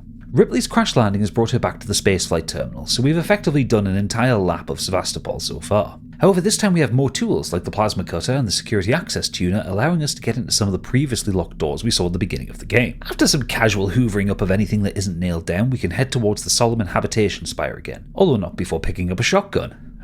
Oh yes, we're tooled up now. The layout of this game is actually pretty interesting. For all it feels like a linear horror game, Sevastopol is pretty open-ended. Save for a few sequences where the transit stations are closed down, you can pretty much freely move back and forth throughout the game without much restriction. If you're playing a completionist run, you'll find yourself running from one side of the station to the other to pick up logs, secrets and materials. Pretty much every area can be revisited as often as you like, so pay attention to locked doors with interesting things behind them. Some things do change though. If you return to the room where you found Zachary Watson's body, you'll find that his corpse is gone. There's just a pool of blood where he was lying. I don't know if that's a bug with the game or if someone or something took him. I'd rather not think about it. The relative safety you'll experience in the terminal is short-lived though. The working Joes have made their way out here. Thankfully, the shotgun makes short work of them. Very short work. Returning to the Solomon's Galleria, we can get a better view of how the residential areas are laid out. We had a hint of it earlier in the game, but now we can see how wide the thoroughfares are. Everything is less industrial up here and somewhat more comfortable. Though that comfort is short-lived, with a group of trigger-happy survivors taking potshots at Ripley through a series of lockdown shutters. That's not very neighbourly of them, is it? These survivors have made their stand in the Galleria, a shopping and commerce district for the permanent residents of the station as well as passing visitors. There are shops, bars and restaurants to cater to anything Seegson believes its staff could want. The only way to get around the survivors is to make our way through the supply corridors behind the commercial venues. Ricardo helpfully informs us that he's noticed something up with the working Joes. No shit, Sherlock. Rip, I'm about to rain on the parade. Something's up with the androids. Something's been up with the damn androids since I got here. No, this is new. They've left their posts. I just saw some of them in a public area. That's not normal. Great. Watch your back. The working Joes aren't supposed to be in public areas. They're literally work androids. They're meant to stay in areas of the station that require maintenance. For some reason, Apollo has ordered them into parts of the station they're not normally allowed to be in. This is a problem for us and for all of the other survivors holed up around the station. Waits confirmed he's got no idea what's going on with the androids and he's trying to find out if Samuels can interact with Apollo. And that honestly doesn't sound good to me. Kicking on the power and opening the shutters gives us the access we need to move around the concourse. It also releases a load of working Joes into the area who summarily execute the survivors we were just hiding from. The working Joes from here on in will be entirely hostile. Apollo has it out for any one human, and I don't know if this is my imagination, but they seem stronger and more aggressive at hunting Ripley down than they did before. Out of the frying pan and into the fire. The soundtrack is almost deafening here, the game ramping up the tension on the player.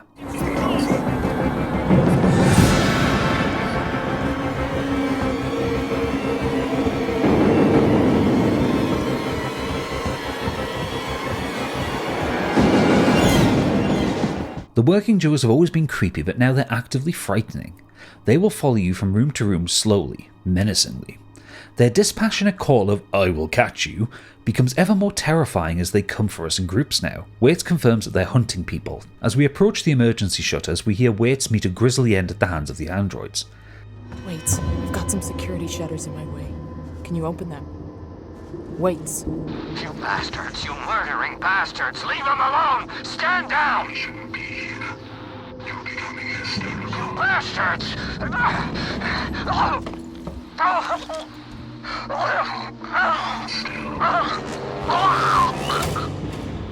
Wait! Wait! The station separation. The guy was a dick, but he didn't deserve to go out that way. At the end of the concourse, we'll find the Bunkhouse Pod Hotel. Racks and racks of tiny single-person pods passing travellers can book for a night of rest. I'm not sure I'd consider them restful, they look rather coffin-like to me, but hey-ho. A terminal on the table has a message to Heist from one of his crew members, lamenting coming on board from the Anesidora. It seems like Marlowe's crew was staying here whilst Foster was in medical and Marlowe was in shackles. There's also a voice memo from Heist to another Anesidora crew member, Meeks. Meeks had gotten drunk and blabbed about Foster and the chestburster to other survivors, much to the horror of everyone around him. Heist and Meeks were trying to keep a low profile to hide the fact that they were on the Anesidora from the rest of the station populace, which makes sense. They brought the monster aboard the station, it would be very easy to blame them for what's happening here. On a terminal behind Medusa Inc. in the Galleria, we'll find a formal station decommissioning notification from Seegson. As with all of the Seegson communications we've seen so far, it's written in that cold, detached corporate voice. Most of it is as you'd expect. A request to help the decommissioning team, and notice that there'll be enough food and supplies for the decommissioning process, and that looting will not be tolerated. But the fourth bullet point on the list is the one I found interesting. Quote, "A population rehoming service has been established. We are happy to help you with your next step, but we are not liable for the costs incurred. If you require financial support, we recommend Seegson Credit Services." End quote. Seegson are decommissioning this space station, evicting thousands of workers who are already living on the breadline due to the company's cuts, and now the only way they can make it back to Earth or to another colony if they don't have any money is to go into debt with the corporation who fucked them over in the first place. The cold truth about Sevastopol, and well, almost everywhere in this universe, is that it's a company town. Seegson owns the station. They own the materials the station produces. They own the shops, they own the hospital, they own the research. Everything that happens on Sevastopol is at the will and whim of Seegson. Sevastopol succeeds, the board gets bonuses, the staff gets a place to live, and company-owned premises to spend their money in. Sevastopol fails, Seegson shuts the place down and they make a profit charging interest to desperate people who are suddenly homeless in deep space with nowhere to go. The vast majority of the money that Seegson pays its staff goes back into its own coffers through Sevastopol's internal economy. Even in failure, Seegson can still turn a profit. They're pulling blood from a stone at the cost of the people who had no choice but to work here. The last bullet point on this list sums everything up. The decommission is final. You must relocate or you will be faced with forced removal. Crew expendable. It's time to get out of here.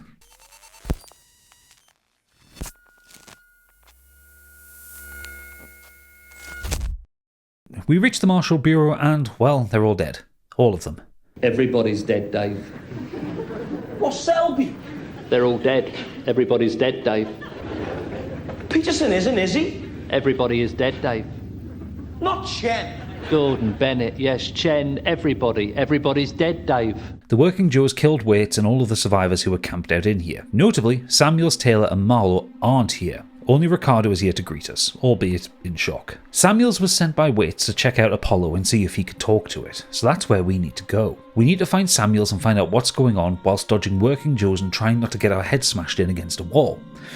Which is sometimes easier said than done. They are persistent fuckers after all. Returning to Seegson Synthetics, we find a direct reference to the Alien film. A poor guy at reception is being killed by having a magazine forced down his throat, which is how Ash tried to kill Ellen Ripley in the movie. Incidentally, this poor chap is Smythe, the former head of synthetic development who Ransom hired because he was the cheapest and who Spedding sacked when the last potential customers didn't buy the Working Joes. This is a really sad end for this guy.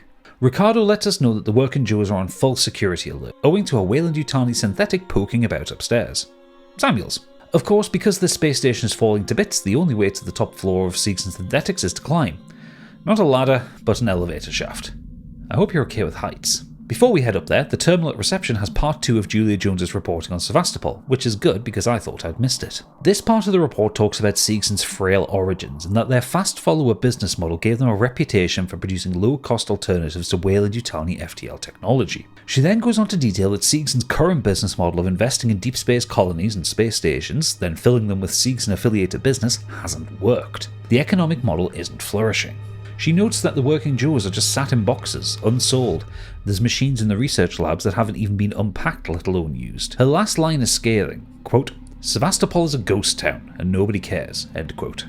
Brutal. Anyway, elevator shaft. Hold on to your lunch, this one is tense. I wouldn't normally show you a whole sequence, but I weirdly love this one. Don't look down.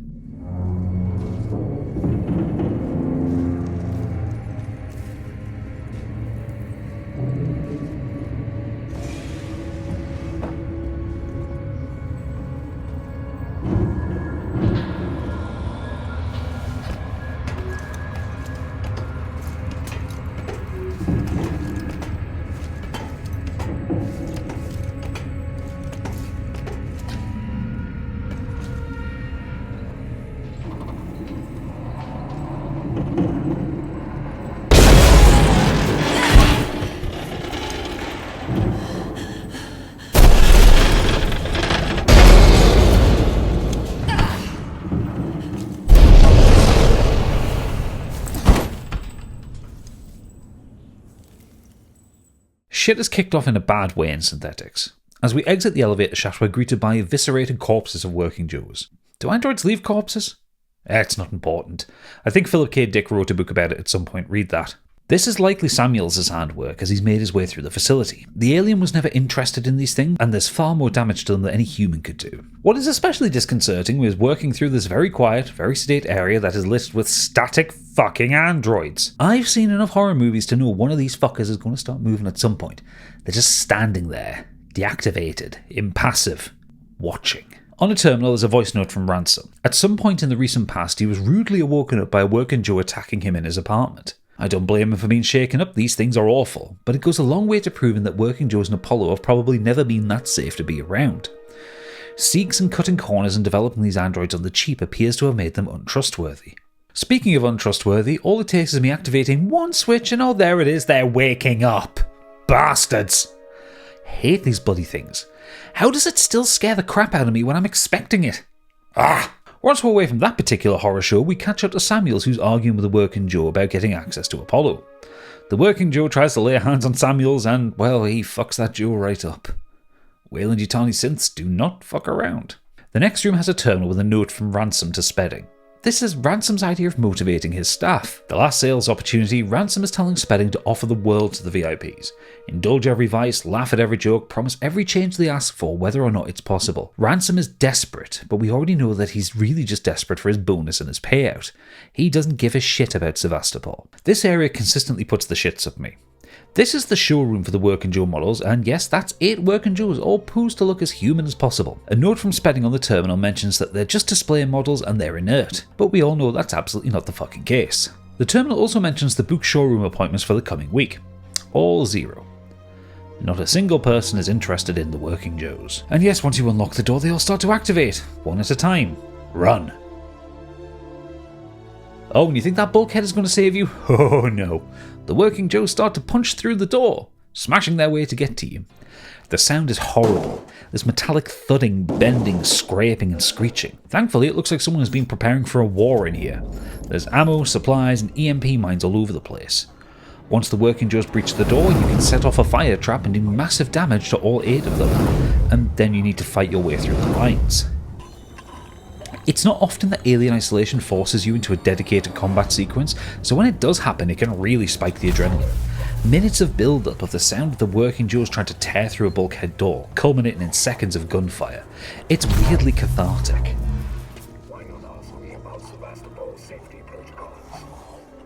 As we head to Android processing, we find a voice log from Spedding talking about what he calls a white on red casualty. A Working Joe has been taken with a head injury, but also covered in human blood. This would probably be the first recorded instance of a Working Joe attacking a human. It's interesting that Spedding's first thought is finding out who to blame, as if something like this is a corporate fuck-up. Well, I mean, it sort of is, but that's beside the point.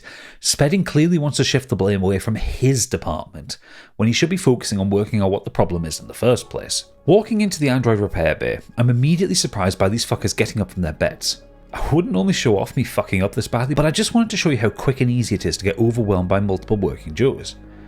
With the shotgun, they're not hard to kill, but the shotgun shells are rare, and wasting them in a panic is a really bad idea. But hey, who said I'm good at video games, eh?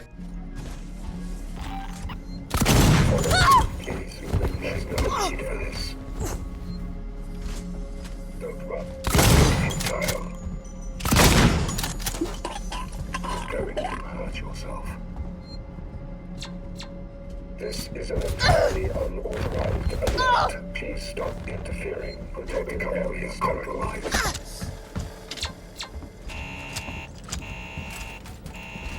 No chance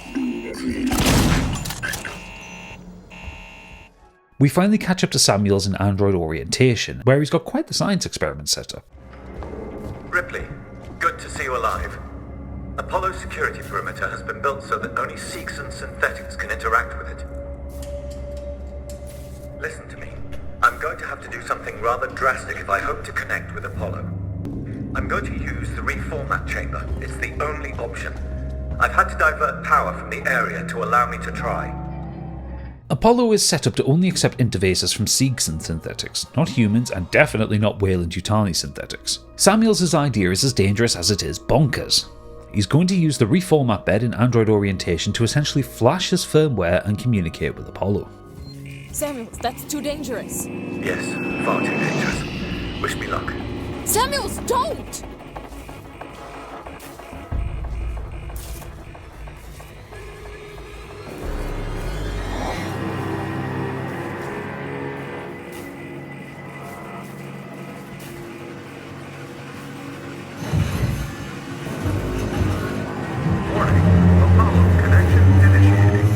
Apollo, infection has been purged. The creature is no longer on board. The station is safe.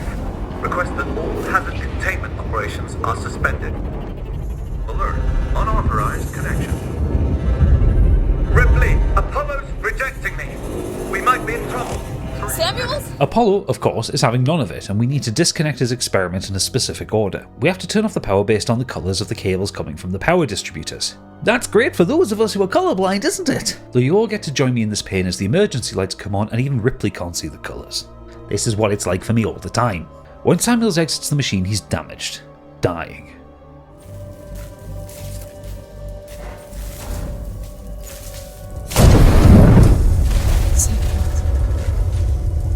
You're dying.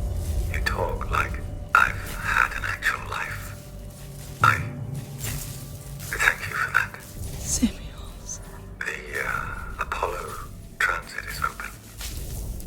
Once you get into the core, it will talk to you. You did that for me? I wanted Amanda Ripley to have closure.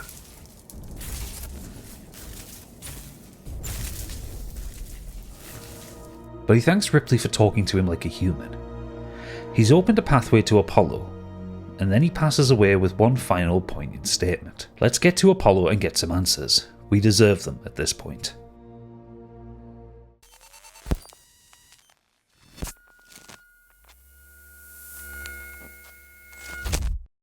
Before we make it to Apollo Secure Transit, Ricardo shares an interview tape from the Marshall Bureau. I just found something here, an interview tape. You need to hear it. Play it, Ricardo. You're Marlowe, right? Yeah. I'm Taylor. Sector Exec Weyland-Yutani. Oh, the big guns now, huh? Not some girl with abandonment issues? Leave Ripley out of this. She's just looking for closure. I'm looking after Weyland-Yutani interests. And I'm looking to get out of this fucking cell. Who are you? Maybe. This is being recorded. You understand? I saw it. Red lights on. I want data. The location of the planetoid where you found the derelict. All data you have on the origin of that organism. I can give you that. And a way off this station.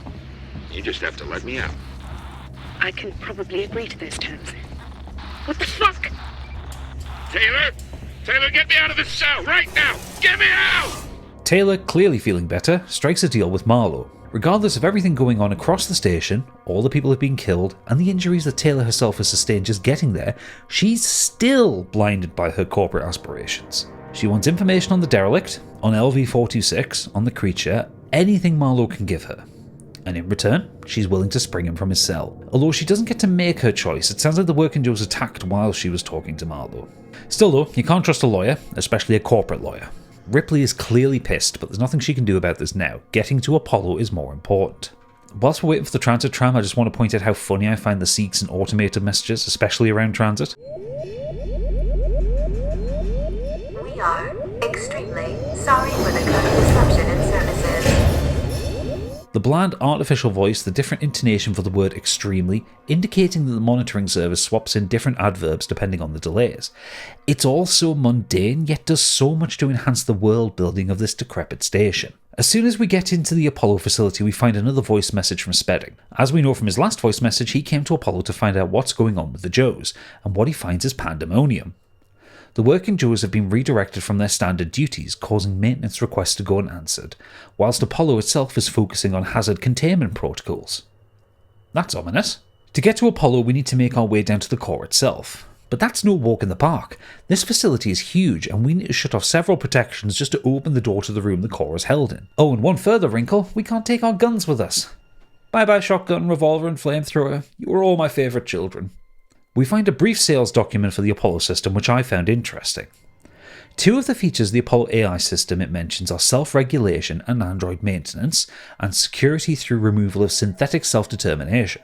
I don't know if I'd call these selling points. Self-regulation means Apollo is trusted to maintain itself and its behaviour within a certain set of guidelines, whilst removing self-determination from the androids simply makes them avatars of the AI's will. What I'm saying here is that by design, the Apollo core is a single point of failure. If at any point it becomes compromised, everything becomes compromised. The sign-off, quote, a true Seegson product, end quote, has the company proudly stamping their name next to such a dangerous device.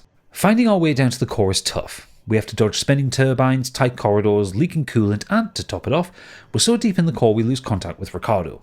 We're on our own. Well, kinda. Remember what Spedding said about hazardous protocols? Well, as we work deeper into Apollo, we'll find a variant on the working Joe wearing hazmat suits.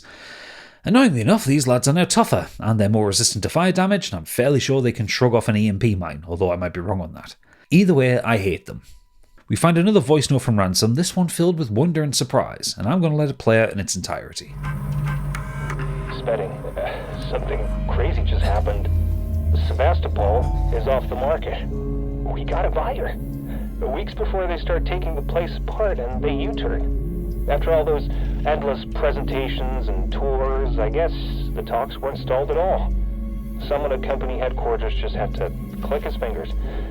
A message of confirmation just came in. Apollo is currently receiving a packet of new operation rule sets, so I guess the deal's sealed.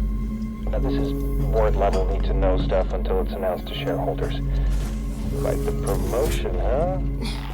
Sevastopol sold. To who? We don't know, and I suspect Ransom didn't know when he sent that message. But it sold, weeks before it would be cut into scrap. Apollo was sent a new packet of operating rule sets and was being reconfigured. Seegson no longer owns Sevastopol, and we can infer that the change in behaviour of the working Joes is part of this sale. But of course Ransom is very happy with his new promotion. He's gone from worrying about his bonus to being very happy with his lot in life. I'm going to skip ahead a little bit. Most of getting access to the Apollo core involves dodging these new tough-as-nails working Joes, or in my case, getting my head kicked in by them. Though at one point I do get punched in the face by one, only to turn around and see another one has managed to sneak up on me. That was scary. After losing our pursuers and activating the servers and completing a couple of puzzles, we can reactivate the power and gain access to the Apollo core. Finally, we can get some answers to what the hell is happening on this godforsaken space station. The Apollo core is an enormous dome suspended in an acoustic chamber, a vast computational matrix that runs everything on Sevastopol independent of human interaction. Once we've hacked the security and opened the door, Ripley can step inside. And if you've seen the original film, you'll be familiar with the Mother Chamber. The Apollo chamber is just a massive version of it.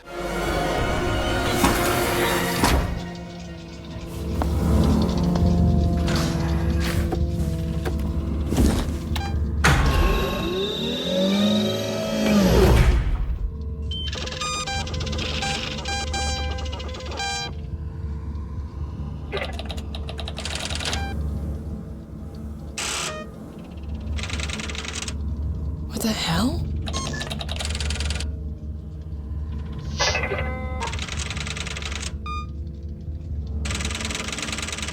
Two days after we left?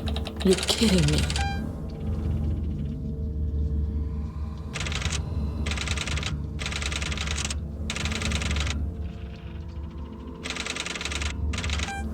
Sons of bitches! It isn't on the damn station.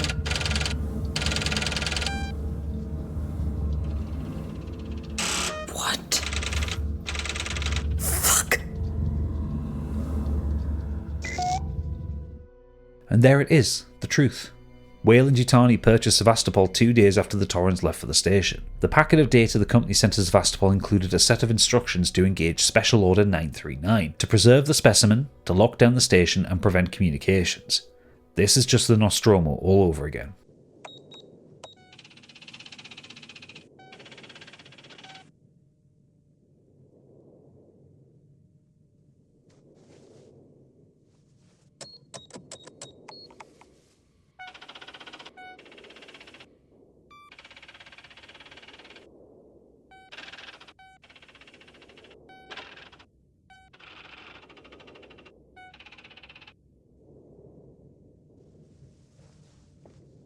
The company found out about the Xenomorph and they want it.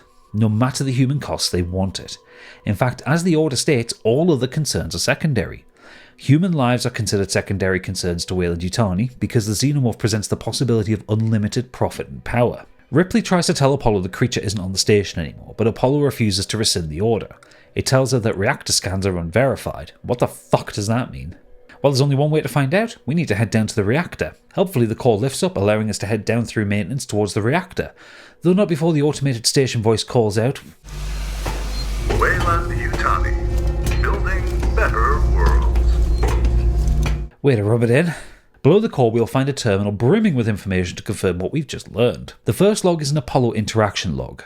6 days before the company bought Sevastopol, someone, probably Ransom, sent a message from the station to Weyland-Yutani. 5 days after that, medical was locked down, presumably when Foster's chestburster killed her and escaped into the station. The next day, the purchase order was complete and the Weyland-Yutani rule set was sent to Apollo. A week later, the lockdown and medical was extended and Apollo started scanning the station at the behest of the company, presumably to search for the Xenomorph. Following that, Special Order 939 was instigated and the containment protocols were initiated. 2 weeks after that, we arrive on the station.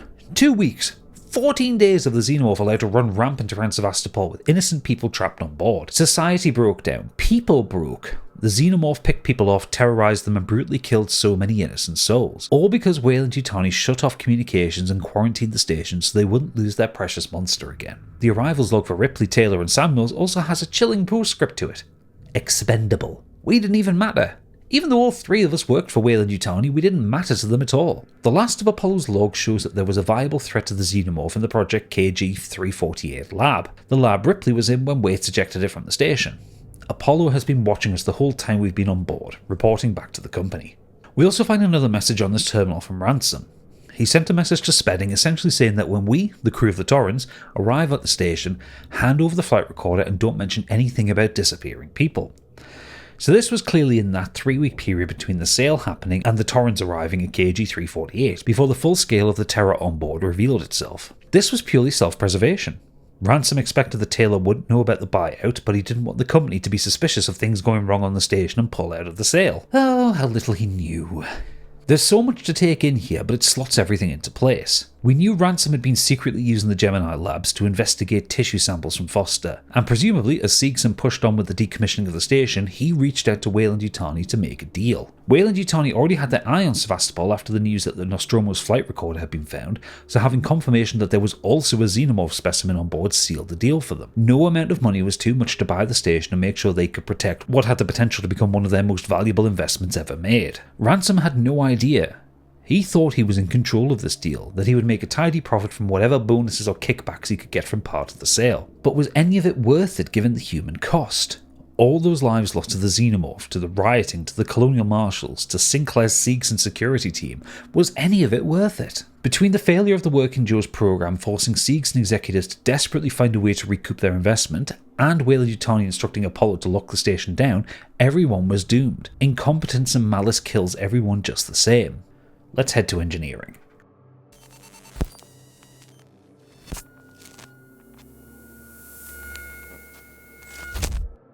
Ripley knows the score with the company.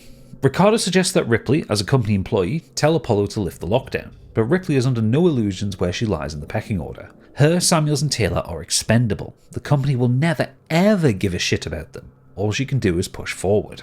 At this point, we're heading towards the sharp end of the game, where the lore in the story takes a backseat to the pure horror. In the engineering workshop, we find our final weapon, the bolt gun. This thing is great. It takes a moment to charge up, but once it's ready, it can one-shot any Working Joe, including the upgraded hazmat lads. Just nail them in the head and they go down like a sack of potatoes. As we work our way towards the reactor, however, we do find messages on terminals referencing power delivery issues and blackouts across the station, so there's definitely something up with the reactor.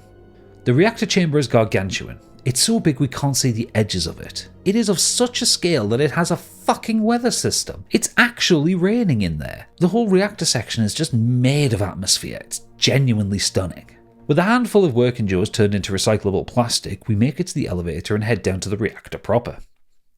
The reactor where... Oh no. Oh god no. The reactor which contains the Xenomorph nest, where the missing workers have been taken, where facehuggers and more Xenomorphs live. What we got rid of in the Project KG-348 lab wasn't the Xenomorph, it was a Xenomorph. We have to destroy the lot of it. So, here's the plan. Ripley is going to overload the reactor and cause a power cascade that should fry everything down here, destroying the nest and killing any xenomorphs in the process. The nest marks a change in pace of the game. This whole section between escaping the lab and reaching the core, we've been able to be a bit more gung-ho. The working Joes and human enemies are deadly, sure, but they're not xenomorph deadly. Being spotted doesn't result in an insta-kill like it did with the alien, so we let our guard down, and we're a little reckless at times. Not anymore. The tension is back and we have to move low and slow. This is also the part of the game where we'll meet facehuggers for the first time. They let out a little squeal as they rush straight towards you. They can be killed, and you absolutely must kill them on sight, otherwise they'll get you, and you're instantly dead.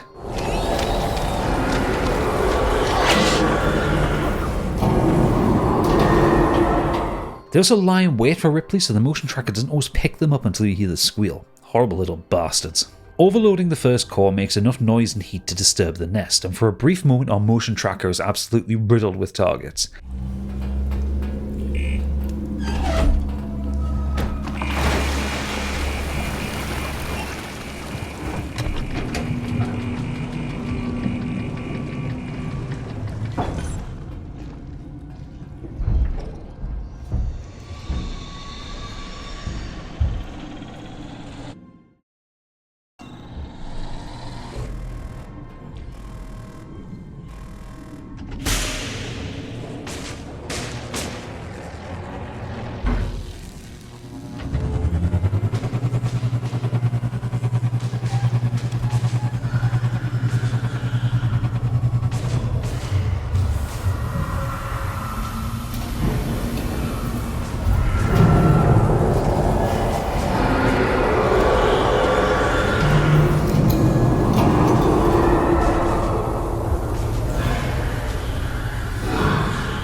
There are hundreds of xenomorphs in the nest, and seeing the motion tracker light up like this is absolutely awful. It also has the byproduct of making the motion tracker useless in this sequence.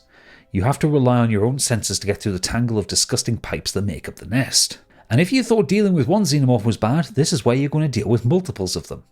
In fact, when reaching the beta core, we have to be patient as there are two xenomorphs in the same room at the same time, which I absolutely didn't spot, and yeah, I got.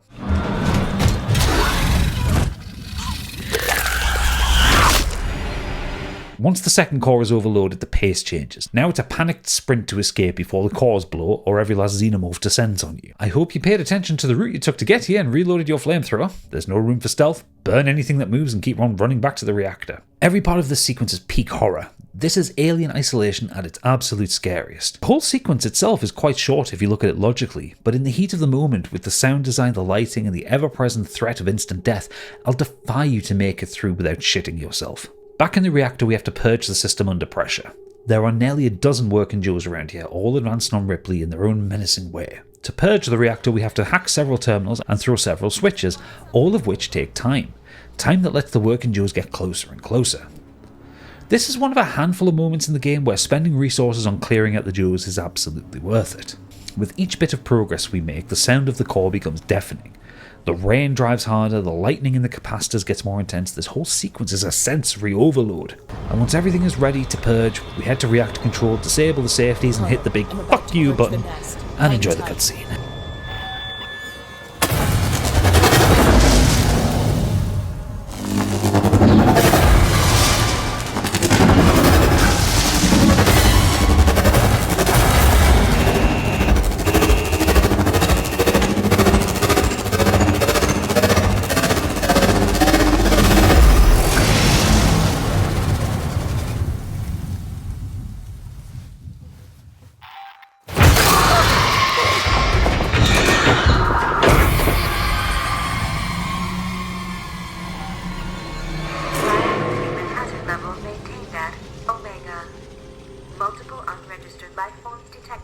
Well, that didn't work as intended, did it?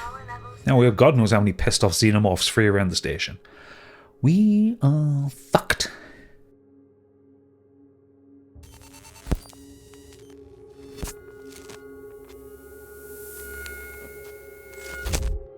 One happy accident from purging the reactor and releasing the xenomorphs all over the station is that some of the systems Apollo had restricted have been rebooted, including transit and even communications. Ricardo asks Ripley to go to medical as there might be a way off the station up there. By the time we get to the Scimed Tower, we find out from Ricardo that Apollo has restricted communications again, but whilst they were up, Marlowe called the Anesidora closer to the station, close enough for the short-range ambulance shuttles to make it over there.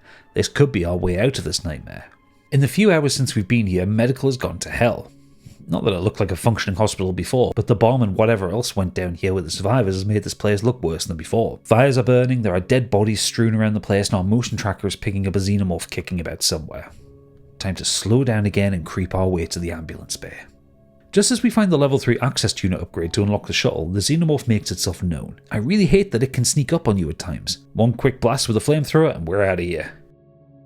The Anesidora, as you'd expect, is a ghost ship. All of her crew had come over to Sevastopol when they arrived, and it's only Marlowe that's made his way back. We're too far away from Sevastopol to stay in contact with Ricardo, so once again, we're on our own. The Anesidora is messier than the Torrens or the Nostromo. There's also these weird devices that look like xenomorphs made out of pipes. Well played, Creative Assembly Art Department. We find a log, presumably from Foster, talking about how the Anesidora hadn't been performing well of late. We may have broken our losing streak. We've barely been scraping a living the past couple of years, and the Anesidora is starting to look like the wrecks we salvage. Can't say the crew's been faring any better. Then we found that flight recorder. It belongs to a ship, the Nostromo, Weyland-Yutani property. That means there'll be a reward. But then Marlowe had an even better idea. Extrapolate the path of the flight recorder to try to find the wreck of the Nostromo. We got lucky. Found a distress signal, and now we're following it. This is it. I can feel it in my bones. He always said he'd do right by me. They've not been making money salvaging wrecks, and the ship has gotten worse for wear. Then they found the Nostromo flight recorder, which in itself would have netted a payday, but Marlowe decided to try and find the wreckage of the Nostromo itself, which is when they picked up the distress signal that brought them down to LV-426. She sounds so full of hope for a payday, for something to go right for a change. There's a voice note on one of the terminals from the ship's technician, Lewis, detailing their arrival at Sevastopol. He notes that they're breaking quarantine taking Foster onto the station, and that she looks unwell. If you remember from the film, the facehugger detaches from the host once the egg is implanted in them, so Foster would have been up and about for a day or so at this point as the xenomorph incubated in her chest. Tensions were high, and Meeks had tried to stop Marlowe and Foster going onto the station, causing Marlowe to punch him in the face. I don't think Lewis was convinced, so like the film, the captain refuses to listen to common sense about quarantine. For the immersive sim nerds out there, the password Lewis has to get further into the ship is 4510, the Looking Glass code. Just a little detail I enjoyed. Once the backup generators have been activated and the ship is powered up, we get to walk around in a bit of light. And then Marlowe calls us over the PA. Hey Ripley, welcome to the Anesidora. Marlowe? Where are you, Marlowe? Thanks for switching the power back on. You saved me a job.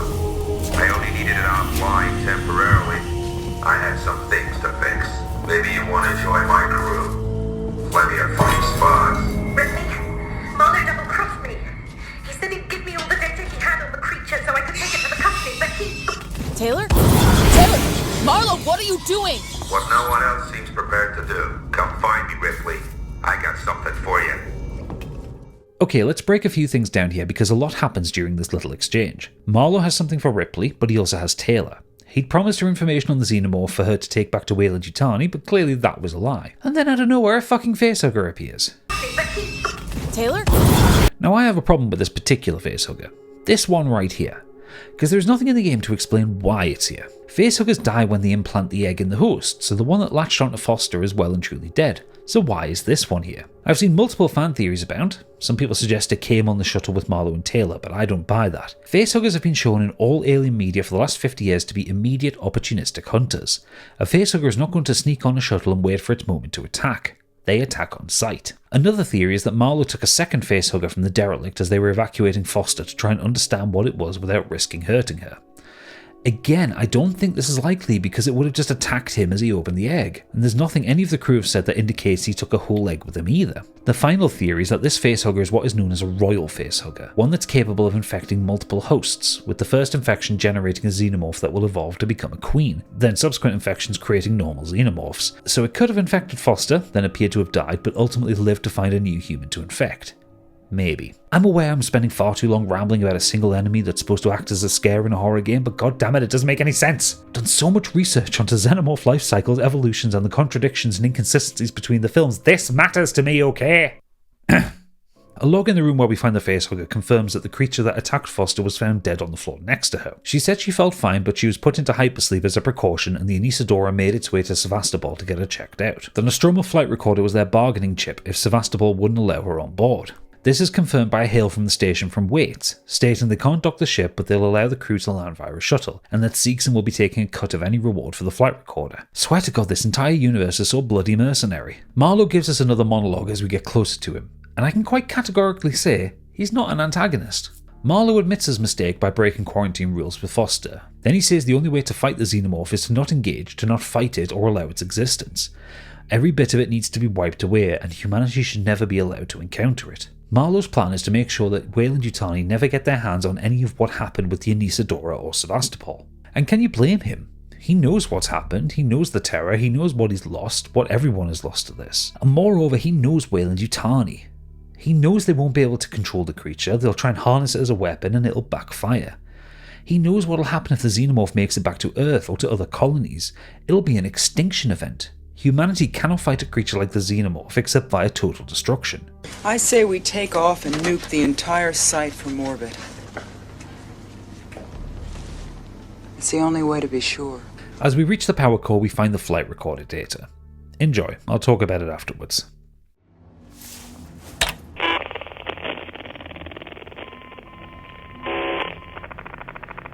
Added report.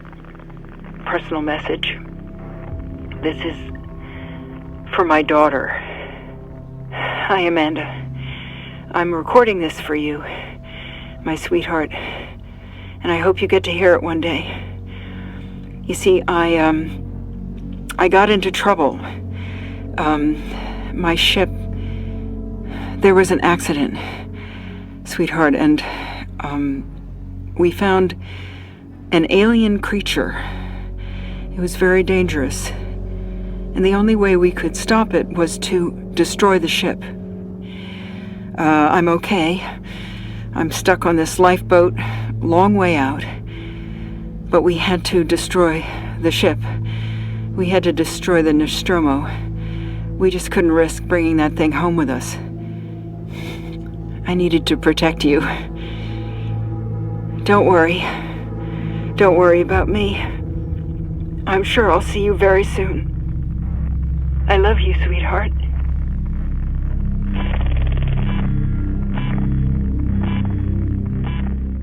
Yes, they got Sigourney Weaver to record lines and play Ellen Ripley again. Perfection, 10 out of 10, no notes. This is the culmination of Amanda's arc, hearing her mother talk about what happened to the Nostromo, knowing that she didn't die on the mission, that she's out there somewhere in a lifeboat drifting through space. Amanda knows that her mother isn't dead, and that's closure for her. She knows that her mother is out there to find. Ellen Ripley's actions and confirmation that she also encountered the Xenomorph mirror Marlowe's intentions. The Xenomorph is too dangerous to keep alive, so the Nostromo had to be destroyed to kill it, which is some immediate foreshadowing for what Marlowe is about to do. Marlowe is holding Taylor hostage as he overloads the Anesidora's fusion reactor to turn the ship into an enormous bomb that'll take out Sevastopol in the blast. And again, you can't blame his impulse. He knows the company can't get their hands on the creature or the nest. Taylor gets the jump on Marlowe, knocking him out with a wrench. The sound design from the reactor is incredible as the noise builds to a deadly peak. Taylor and Ripley have to work together to stop the overload, under intense pressure from the ever-rising pitch. The safety limits are re-engaged, but it's not enough to stop the ship from tearing itself apart. Taylor is killed by an explosion and it's time to fucking run. The ship is exploding all around us as we sprint back to the ambulance shuttle. I think this actually might be my favourite scripted set piece in the whole game.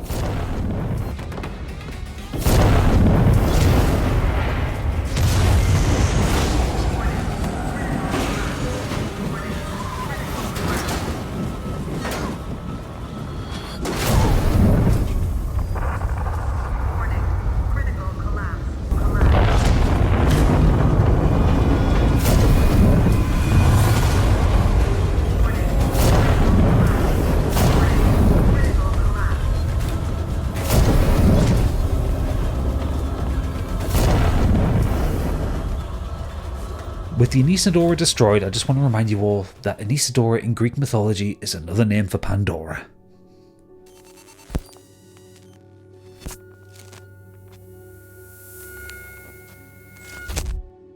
I swear, it's one step forward, 2 steps backwards for Ripley and Ricardo at this point. The Anisadora has blown up, which in turn has disabled the orbital stabilizers holding Sevastopol in orbit. So now we're falling towards the gas giant. Great, wonderful. That's not a thing we can fix with a hammer and some superglue. Our only way out of here is to get in contact with the Torrens. Verlaine has noticed the explosion and the damage to the station and is poised to receive survivors. If only we can reach her. It's time to rush back to comms. One more wrinkle, because apparently nothing is ever simple. Seegson security heard the communications from the Torrens and they plan to take it by force. We've seen these guys before, but I haven't really talked about them. Seegson security are separate to the Colonial Marshals. They're a private security force primarily focused on protecting Seegson assets, while the Marshals are more focused on general law and order. Led by a man named Sinclair, who we've seen referenced in a few logs at this point, Seegson security went rogue after the Xenomorph started its rampage, protecting themselves and several Seegson executives at the expense of anyone who got in their way. And now they're in Ripley's way. These guys are all armed to the teeth and have itchy trigger fingers. As soon as they see Ripley, they'll open fire with shotguns. They're deadly and not to be fucked with, so we're not going to fuck with them, we're going to avoid them like the plague. Sevastopol is in a very bad way at this point. Fires are burning everywhere, electrical panels are sparking, and the whole place sounds like it's tearing itself apart. There's also a helpful computer voice pointing out how quickly the orbital stabilizers are degrading, which does nothing to help my blood pressure. Orbital stabilizers operating at 16% and falling. Eventually we reach Ricardo, who's safe and able to get us into Seegson comms. He tells us he has Marlowe's login so he can send communications, but we need to manually point the communication dishes at the Torrens to get a message out to Verlaine. Doing it this way will bypass Apollo entirely, so it looks like we're going outside again. Seegson comms is filled with the private security mercs all sporting hilarious Brooklyn accents.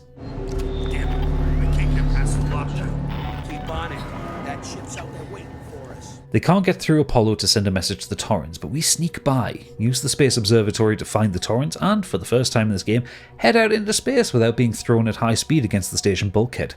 There's a first time for everything, I suppose. I really love this sequence outside the station. The sound of the debris from the Anisadora bouncing off your faceplate, the soft hiss of the life support system, the huge chunks of station floating past. Oh god, the atmosphere is incredible. This is an oddly quiet yet incredibly tense sequence. On a first playthrough you'll be expecting a Xenomorph to pop out at you, but nothing of the sort happens. This is the metaphorical quiet before the storm. This is Ripley doing what she does best. Space engineering. Ripley has to work methodically, powering up all the parts of the communication dish released step by step. Once it's activated, she has to move up to the control panel and point at the Torrens, and only then can she call Verlaine for help. Torrens, this is Ripley on the station. Are you reading me, Verlaine? Ripley, what the hell is going on over there? Bad things, Torrens. There's an alien organism here. It's deadly. We need urgent extraction. A what? There's no time to explain. Please, Verlaine. There's nowhere for us to dock, Ripley. The station's tearing free from its gravity mooring. I've seen a towing platform below the spaceflight terminal, but the Torrens umbilical isn't built for it. You'll need to extend the tow platform clamp station side. Just get into position. Did you get all that? We need to activate the towing platform for the Torrens to connect to, but the umbilical won't connect to the station, so it'll be a trip outside to get on board. No problem, we've done more difficult things on the station so far. But as we make it back to the airlock, we can't help but notice a Xenomorph crawling up the outside of the station, and that's definitely not a good sign.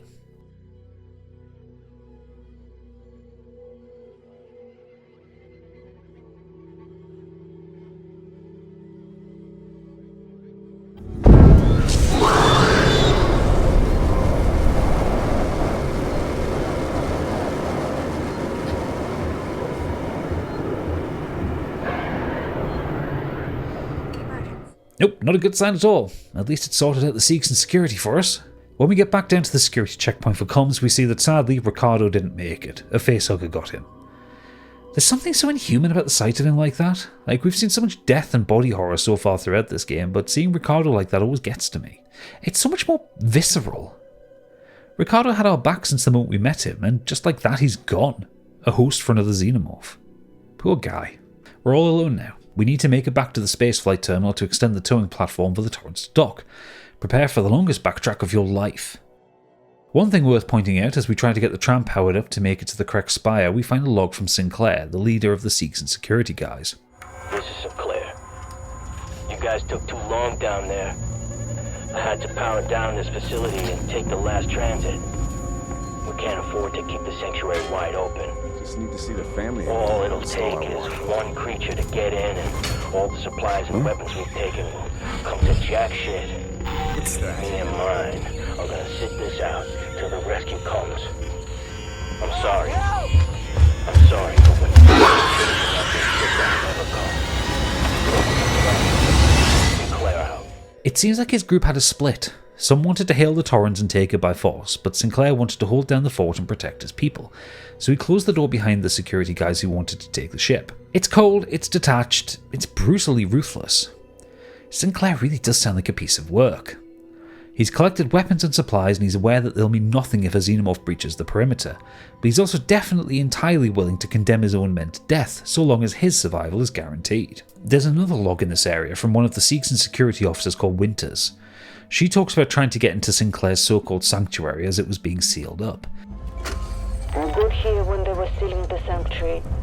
I don't know what I expected. Maybe they changed their mind and let me in. Maybe they shoot me dead. They shut the door in my face. I can hear movements from the floor below me. I haven't got long. Sinclair and his people have Sevastopol's food supplies and much of its weaponry. But I heard the voices of children too. I'd wondered where the children had gone. Perhaps they can keep these monsters from them. I hope they do. It seems that Sinclair had pretty much all of the remaining food and weapons that Sevastopol had left. She also says she can hear children in the sanctuary, which is something the game has never really referenced up until now. It's a good point. The station had families living on it. Of course there would have been kids on board. In itself, this just deepens the horror. If you've seen Aliens, you'll know how traumatized Newt was, so imagine what it's like for the kids trapped in the sanctuary. Between the Xenomorph and the gun-toting private security mercenaries, the poor mites must be terrified. Incidentally, this small area trying to get access to the transit network was probably the hardest part of this playthrough for me. On paper, it shouldn't be that difficult. There's one of Sinclair's men, 3 doors you need to work your way through to deactivate different systems, and a Xenomorph patrolling the vents. But I'm not kidding when I say I died about 10 or more times here. The patrolling soldier and the Xenomorph constantly got me. But somehow we make it through and, well, not quite where we want it to be. Remember, this station is falling to bits, so the lift dies and we have to find another route, whilst the abandoned station alarm blares around us, and an on-fire working Joe gets in our way. All totally normal things that we need to deal with in this godforsaken space station. This entire sequence is a distillation of everything Alien Isolation does well. We have the decaying station burning and collapsing around us, working Joes patrolling and the Xenomorph persistently hunting us. At this point in the game, you're probably low on resources, your adrenaline is running high, and your nerves are shredded. I know mine were. Because of the damage to the station, getting from A to B isn't simple. The level design is deliberately confusing and designed to stress you out as much as possible. You'll be taking the long route between objective points, opening doors or activating terminals to move yourself forward. Unlike most other places on the station, there are very few places to hide in this area too. You'll be traversing long stretches of exposed corridor between rooms whilst you're very much aware of the Xenomorph stomping about. Every movement has to be timed to perfection, as if it gets the drop on you and you don't have any flamethrower fuel or Molotov cocktails, you're dead as a doornail. This might be the most stressful area in the whole game. You have to hurry, but you have to be cautious too, and the unpredictability of the Xenomorph means anytime you fail you're forced to take your time all over again. It never gets frustrating, but this whole sequence will get you sweating. Getting through these 4 rooms took me over an hour, and I even got that rare death where the Xenomorph pulled me out of the vent, which is always fucking awful.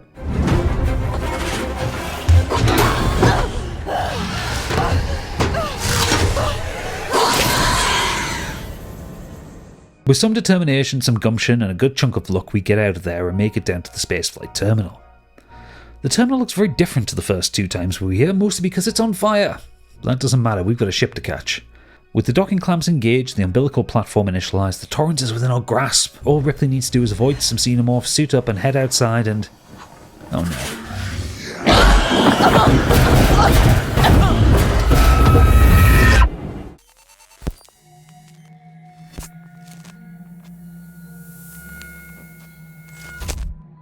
You didn't think it'd be that easy, did you? Ripley wakes up, stuck to the wall in the Xenomorph's new nest. We are proper fucked. Somehow Ripley isn't dead and she manages to pry herself from the wall. There are eggs everywhere, and with eggs comes facehuggers, often 2 at a time. We're in station maintenance and this station needs some fucking maintenance, it's falling apart. We crawl through a destroyed transit car as fire burns all around us. Then, in one of the worst teasers of the whole game, we're shown a pair of Xenomorphs hunting together. On my first playthrough, this generally scared the shit out of me. The possibility of having to deal with 2 xenomorphs at once nearly finished me off. But other than that one moment in the beta core down the reactor, it's never a challenge for the player. Imagine having to stealth your way through a long drawn out section of the station, keeping track of 2 xenomorphs who are hunting you together. That would be fucking terrifying, but it never happens, and it's something I sincerely wish they'd put in for this final stretch of the game. Remember I said the station was falling apart? Well, it falls apart under Ripley's feet. Well, this elevator does, bringing us crashing down and having to find another route through the wreckage. A route that takes us into the transit tunnels, with transit trains going past, and they're fast. So unless you want to become a Ripley sandwich, you've got to be quick dodging between the safe areas. I wasn't. With your heart rate nice and elevated, we've then got to crawl through some vents filled with facehuggers, all of which come upon you quickly and from multiple directions. And after that we have a lift fall on us, so your adrenaline should be pumping hard as we get into the final run from maintenance. The Torrens is attached to the towing platform, but Verlaine can't break it free. We've got to do one more EVA and hit the emergency release to let the Torrens go before Sevastopol drags it into the planet's atmosphere. This is the first time we get a full view of the Torrens as we head out to the towing platform. For a small vessel, it's pretty damn big. Space really does screw up your perception of scale. As Sevastopol falls from orbit, the gravity of KG-348 is tearing the station apart. Debris whips by us at ungodly speeds, fires burn across the station, and we have to make our way to the furthest reaches of the towing platform. As we prime the emergency release, debris starts coming past faster, burning like fireballs. Ripley tries to keep her breathing in check, but you can hear it accelerating. Then, as we head to the docking release, we see a xenomorph sitting on the towing platform, watching us. There are 4 switches to activate, and it feels like an eternity working on them, knowing that a xenomorph is right there. With all 4 primed and set to blow, Ripley looks up to see the xenomorph advancing, and then another. And a third, and a fourth. And then, boom. Ripley lands on the Torrens as Sevastopol is torn up by the gas giant's atmosphere.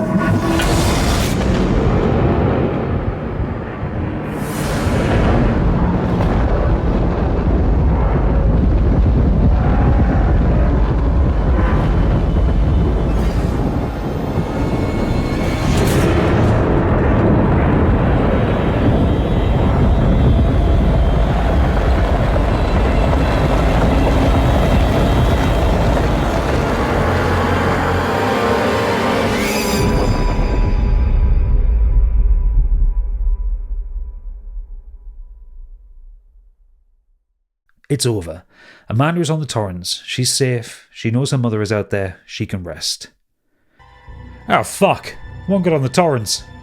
The airlock, blow the airlock.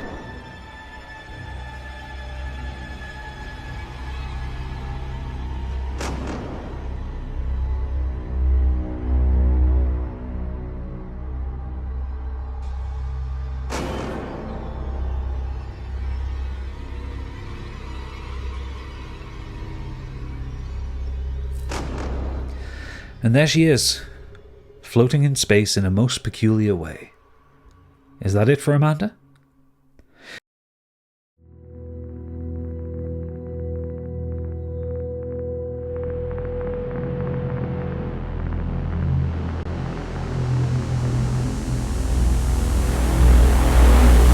A searchlight crosses her face, and we hit the credits.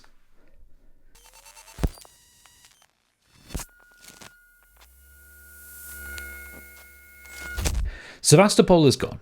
The nest is gone. The xenomorph is gone. Samuels, Taylor, Waits, Ricardo, Sinclair, Ransom. Thousands of people are gone. Amanda? Maybe gone. We don't know what happened to her after the searchlight hits her. But Weyland-Yutani and Seegson remain. They will try again next time humanity encounters the xenomorph. Remember that in Aliens, the company had placed a colony, Hadley's Hope, on LV-426, right where the derelict and all those eggs are waiting for some poor, unsuspecting creature to stumble upon it. And don't get it mixed up, Weyland-Yutani knew what was on that planet. Ash was placed on the Nostromo because they knew the distress beacon would be picked up on their return journey to Earth. The company may not have gotten a sample of the xenomorph this time, and they've no doubt taken a huge financial hit with the loss of Sevastopol, but they will keep trying. Weyland-Yutani is the worst kind of evil, the bureaucratic kind. The company is a faceless monolith, one that is more than capable of putting its own interests ahead of an entire galaxy's. You can argue that the company made the xenomorph almost trivial, Because of the special order and the insistence on restricting the station, everybody died. Every last person aboard Sevastopol at the moment Apollo locked down communications died on that station. Whether it was from the Xenomorph directly, the collapse of the station's societal norms, or the station falling out of orbit, the only person to make it off Sevastopol was alive was Amanda. Every single person was expendable. The game doesn't outright state it, but what was Weyland-Yutani's plan for the station? Were they just going to wait until enough time had passed that they could reasonably guarantee that every human on board was dead so they could swoop in and capture a sample? What was the end game for them? Then there's Seegson, the corporate also ran. A company built in the shadow of Weyland-Yutani, scaled up by reverse engineering and selling cheaper versions of the company's technology to fuel the rapid expansion of human colonized space. The Timu to Weyland-Yutani's Amazon, if you will. Seegson wanted to be a player. They wanted to compete with the company. But to do that they had to cut corners. The working Joes will mass produce crap. Dangerous tools without the skill or nuance of Weyland-Yutani's synthetics. Sevastopol was mismanaged, the board extracting as much money as possible for themselves whilst letting the space station rot. Apollo was designed to remove humans from the workforce, resulting in poverty, decay and thousands of deaths. Ransom was the ultimate corporate raider, focused on his own comfort, wealth and power regardless of the cost to anyone else. The corporate malfeasance of Seegson was the ultimate downfall of Sevastopol. The station wasn't destroyed because Foster arrived on the station, or because of the chestburster and the resulting infestation. No, it was destroyed years before as Seegson cut corners and stopped investing in the people who worked there. The Xenomorph kills indiscriminately. Seegson and Weyland-Yutani, they destroy lives at an industrial scale. And what of Amanda? She didn't find her mother, but she found out about the world her mother lived in. She already had a dim view of the company before she took this ill-fated trip to Sevastopol, but her time on board and the horrors that she's witnessed has shown her how the universe really works, and what happens to those who stand in the company's way. Ellen Ripley destroyed the Nostromo so the company couldn't have the Xenomorph. She chose survival over the company. Amanda Ripley was the lone survivor of the destruction of Sevastopol. At the end of Alien, Ellen Ripley blows the airlock in the escape shuttle to suck the Xenomorph out into space. The end of Alien Isolation, Amanda does the same on the Torrens. Amanda found closure in her mother's message. She found out that her mother survived where others didn't. She survived in spite of the company's meddling. Amanda Ripley came to Sevastopol to find answers, but instead she found clarity. She learned about her mother's fate and what the company really is and what the costs are to survive a system designed to consume people. She survived. Remember what I said at the start, that the scariest thing in space was never the alien? Here's why that matters in 2026 and not just 1979. We live in a world with a newly minted trillionaire, with tech CEOs sketching out company towns and calling them utopias, with data pulled from your own fucking doorbell and sold back to you as a convenience. Weyland-Yutani isn't science fiction anymore, it's a logo away from a press release. But here's the part the company never accounts for, the variable that doesn't fit on the balance sheet. Special Order 939 was flawless. The lockdown did work, the containment did work. Every system Weyland-Yutani built to consume the people on Sevastopol performed exactly as designed, and yet one person got off that station anyway. Amanda Ripley wasn't supposed to be possible. She's a rounding error, the thing that the spreadsheet didn't catch, an edge case. And that's the whole reason we play horror games, or watch the scary movie, or read the terrifying book. To practice being that rounding error, to be the edge case that survives, to slay the beast even when the beast has shareholders. Corporations wreak havoc on ordinary people every single day, everywhere money can be wrung from suffering. That's real and it's not going away. But still we stand. Like Amanda Ripley, we will survive, we will go on. Fuck the corporations. Thanks for watching.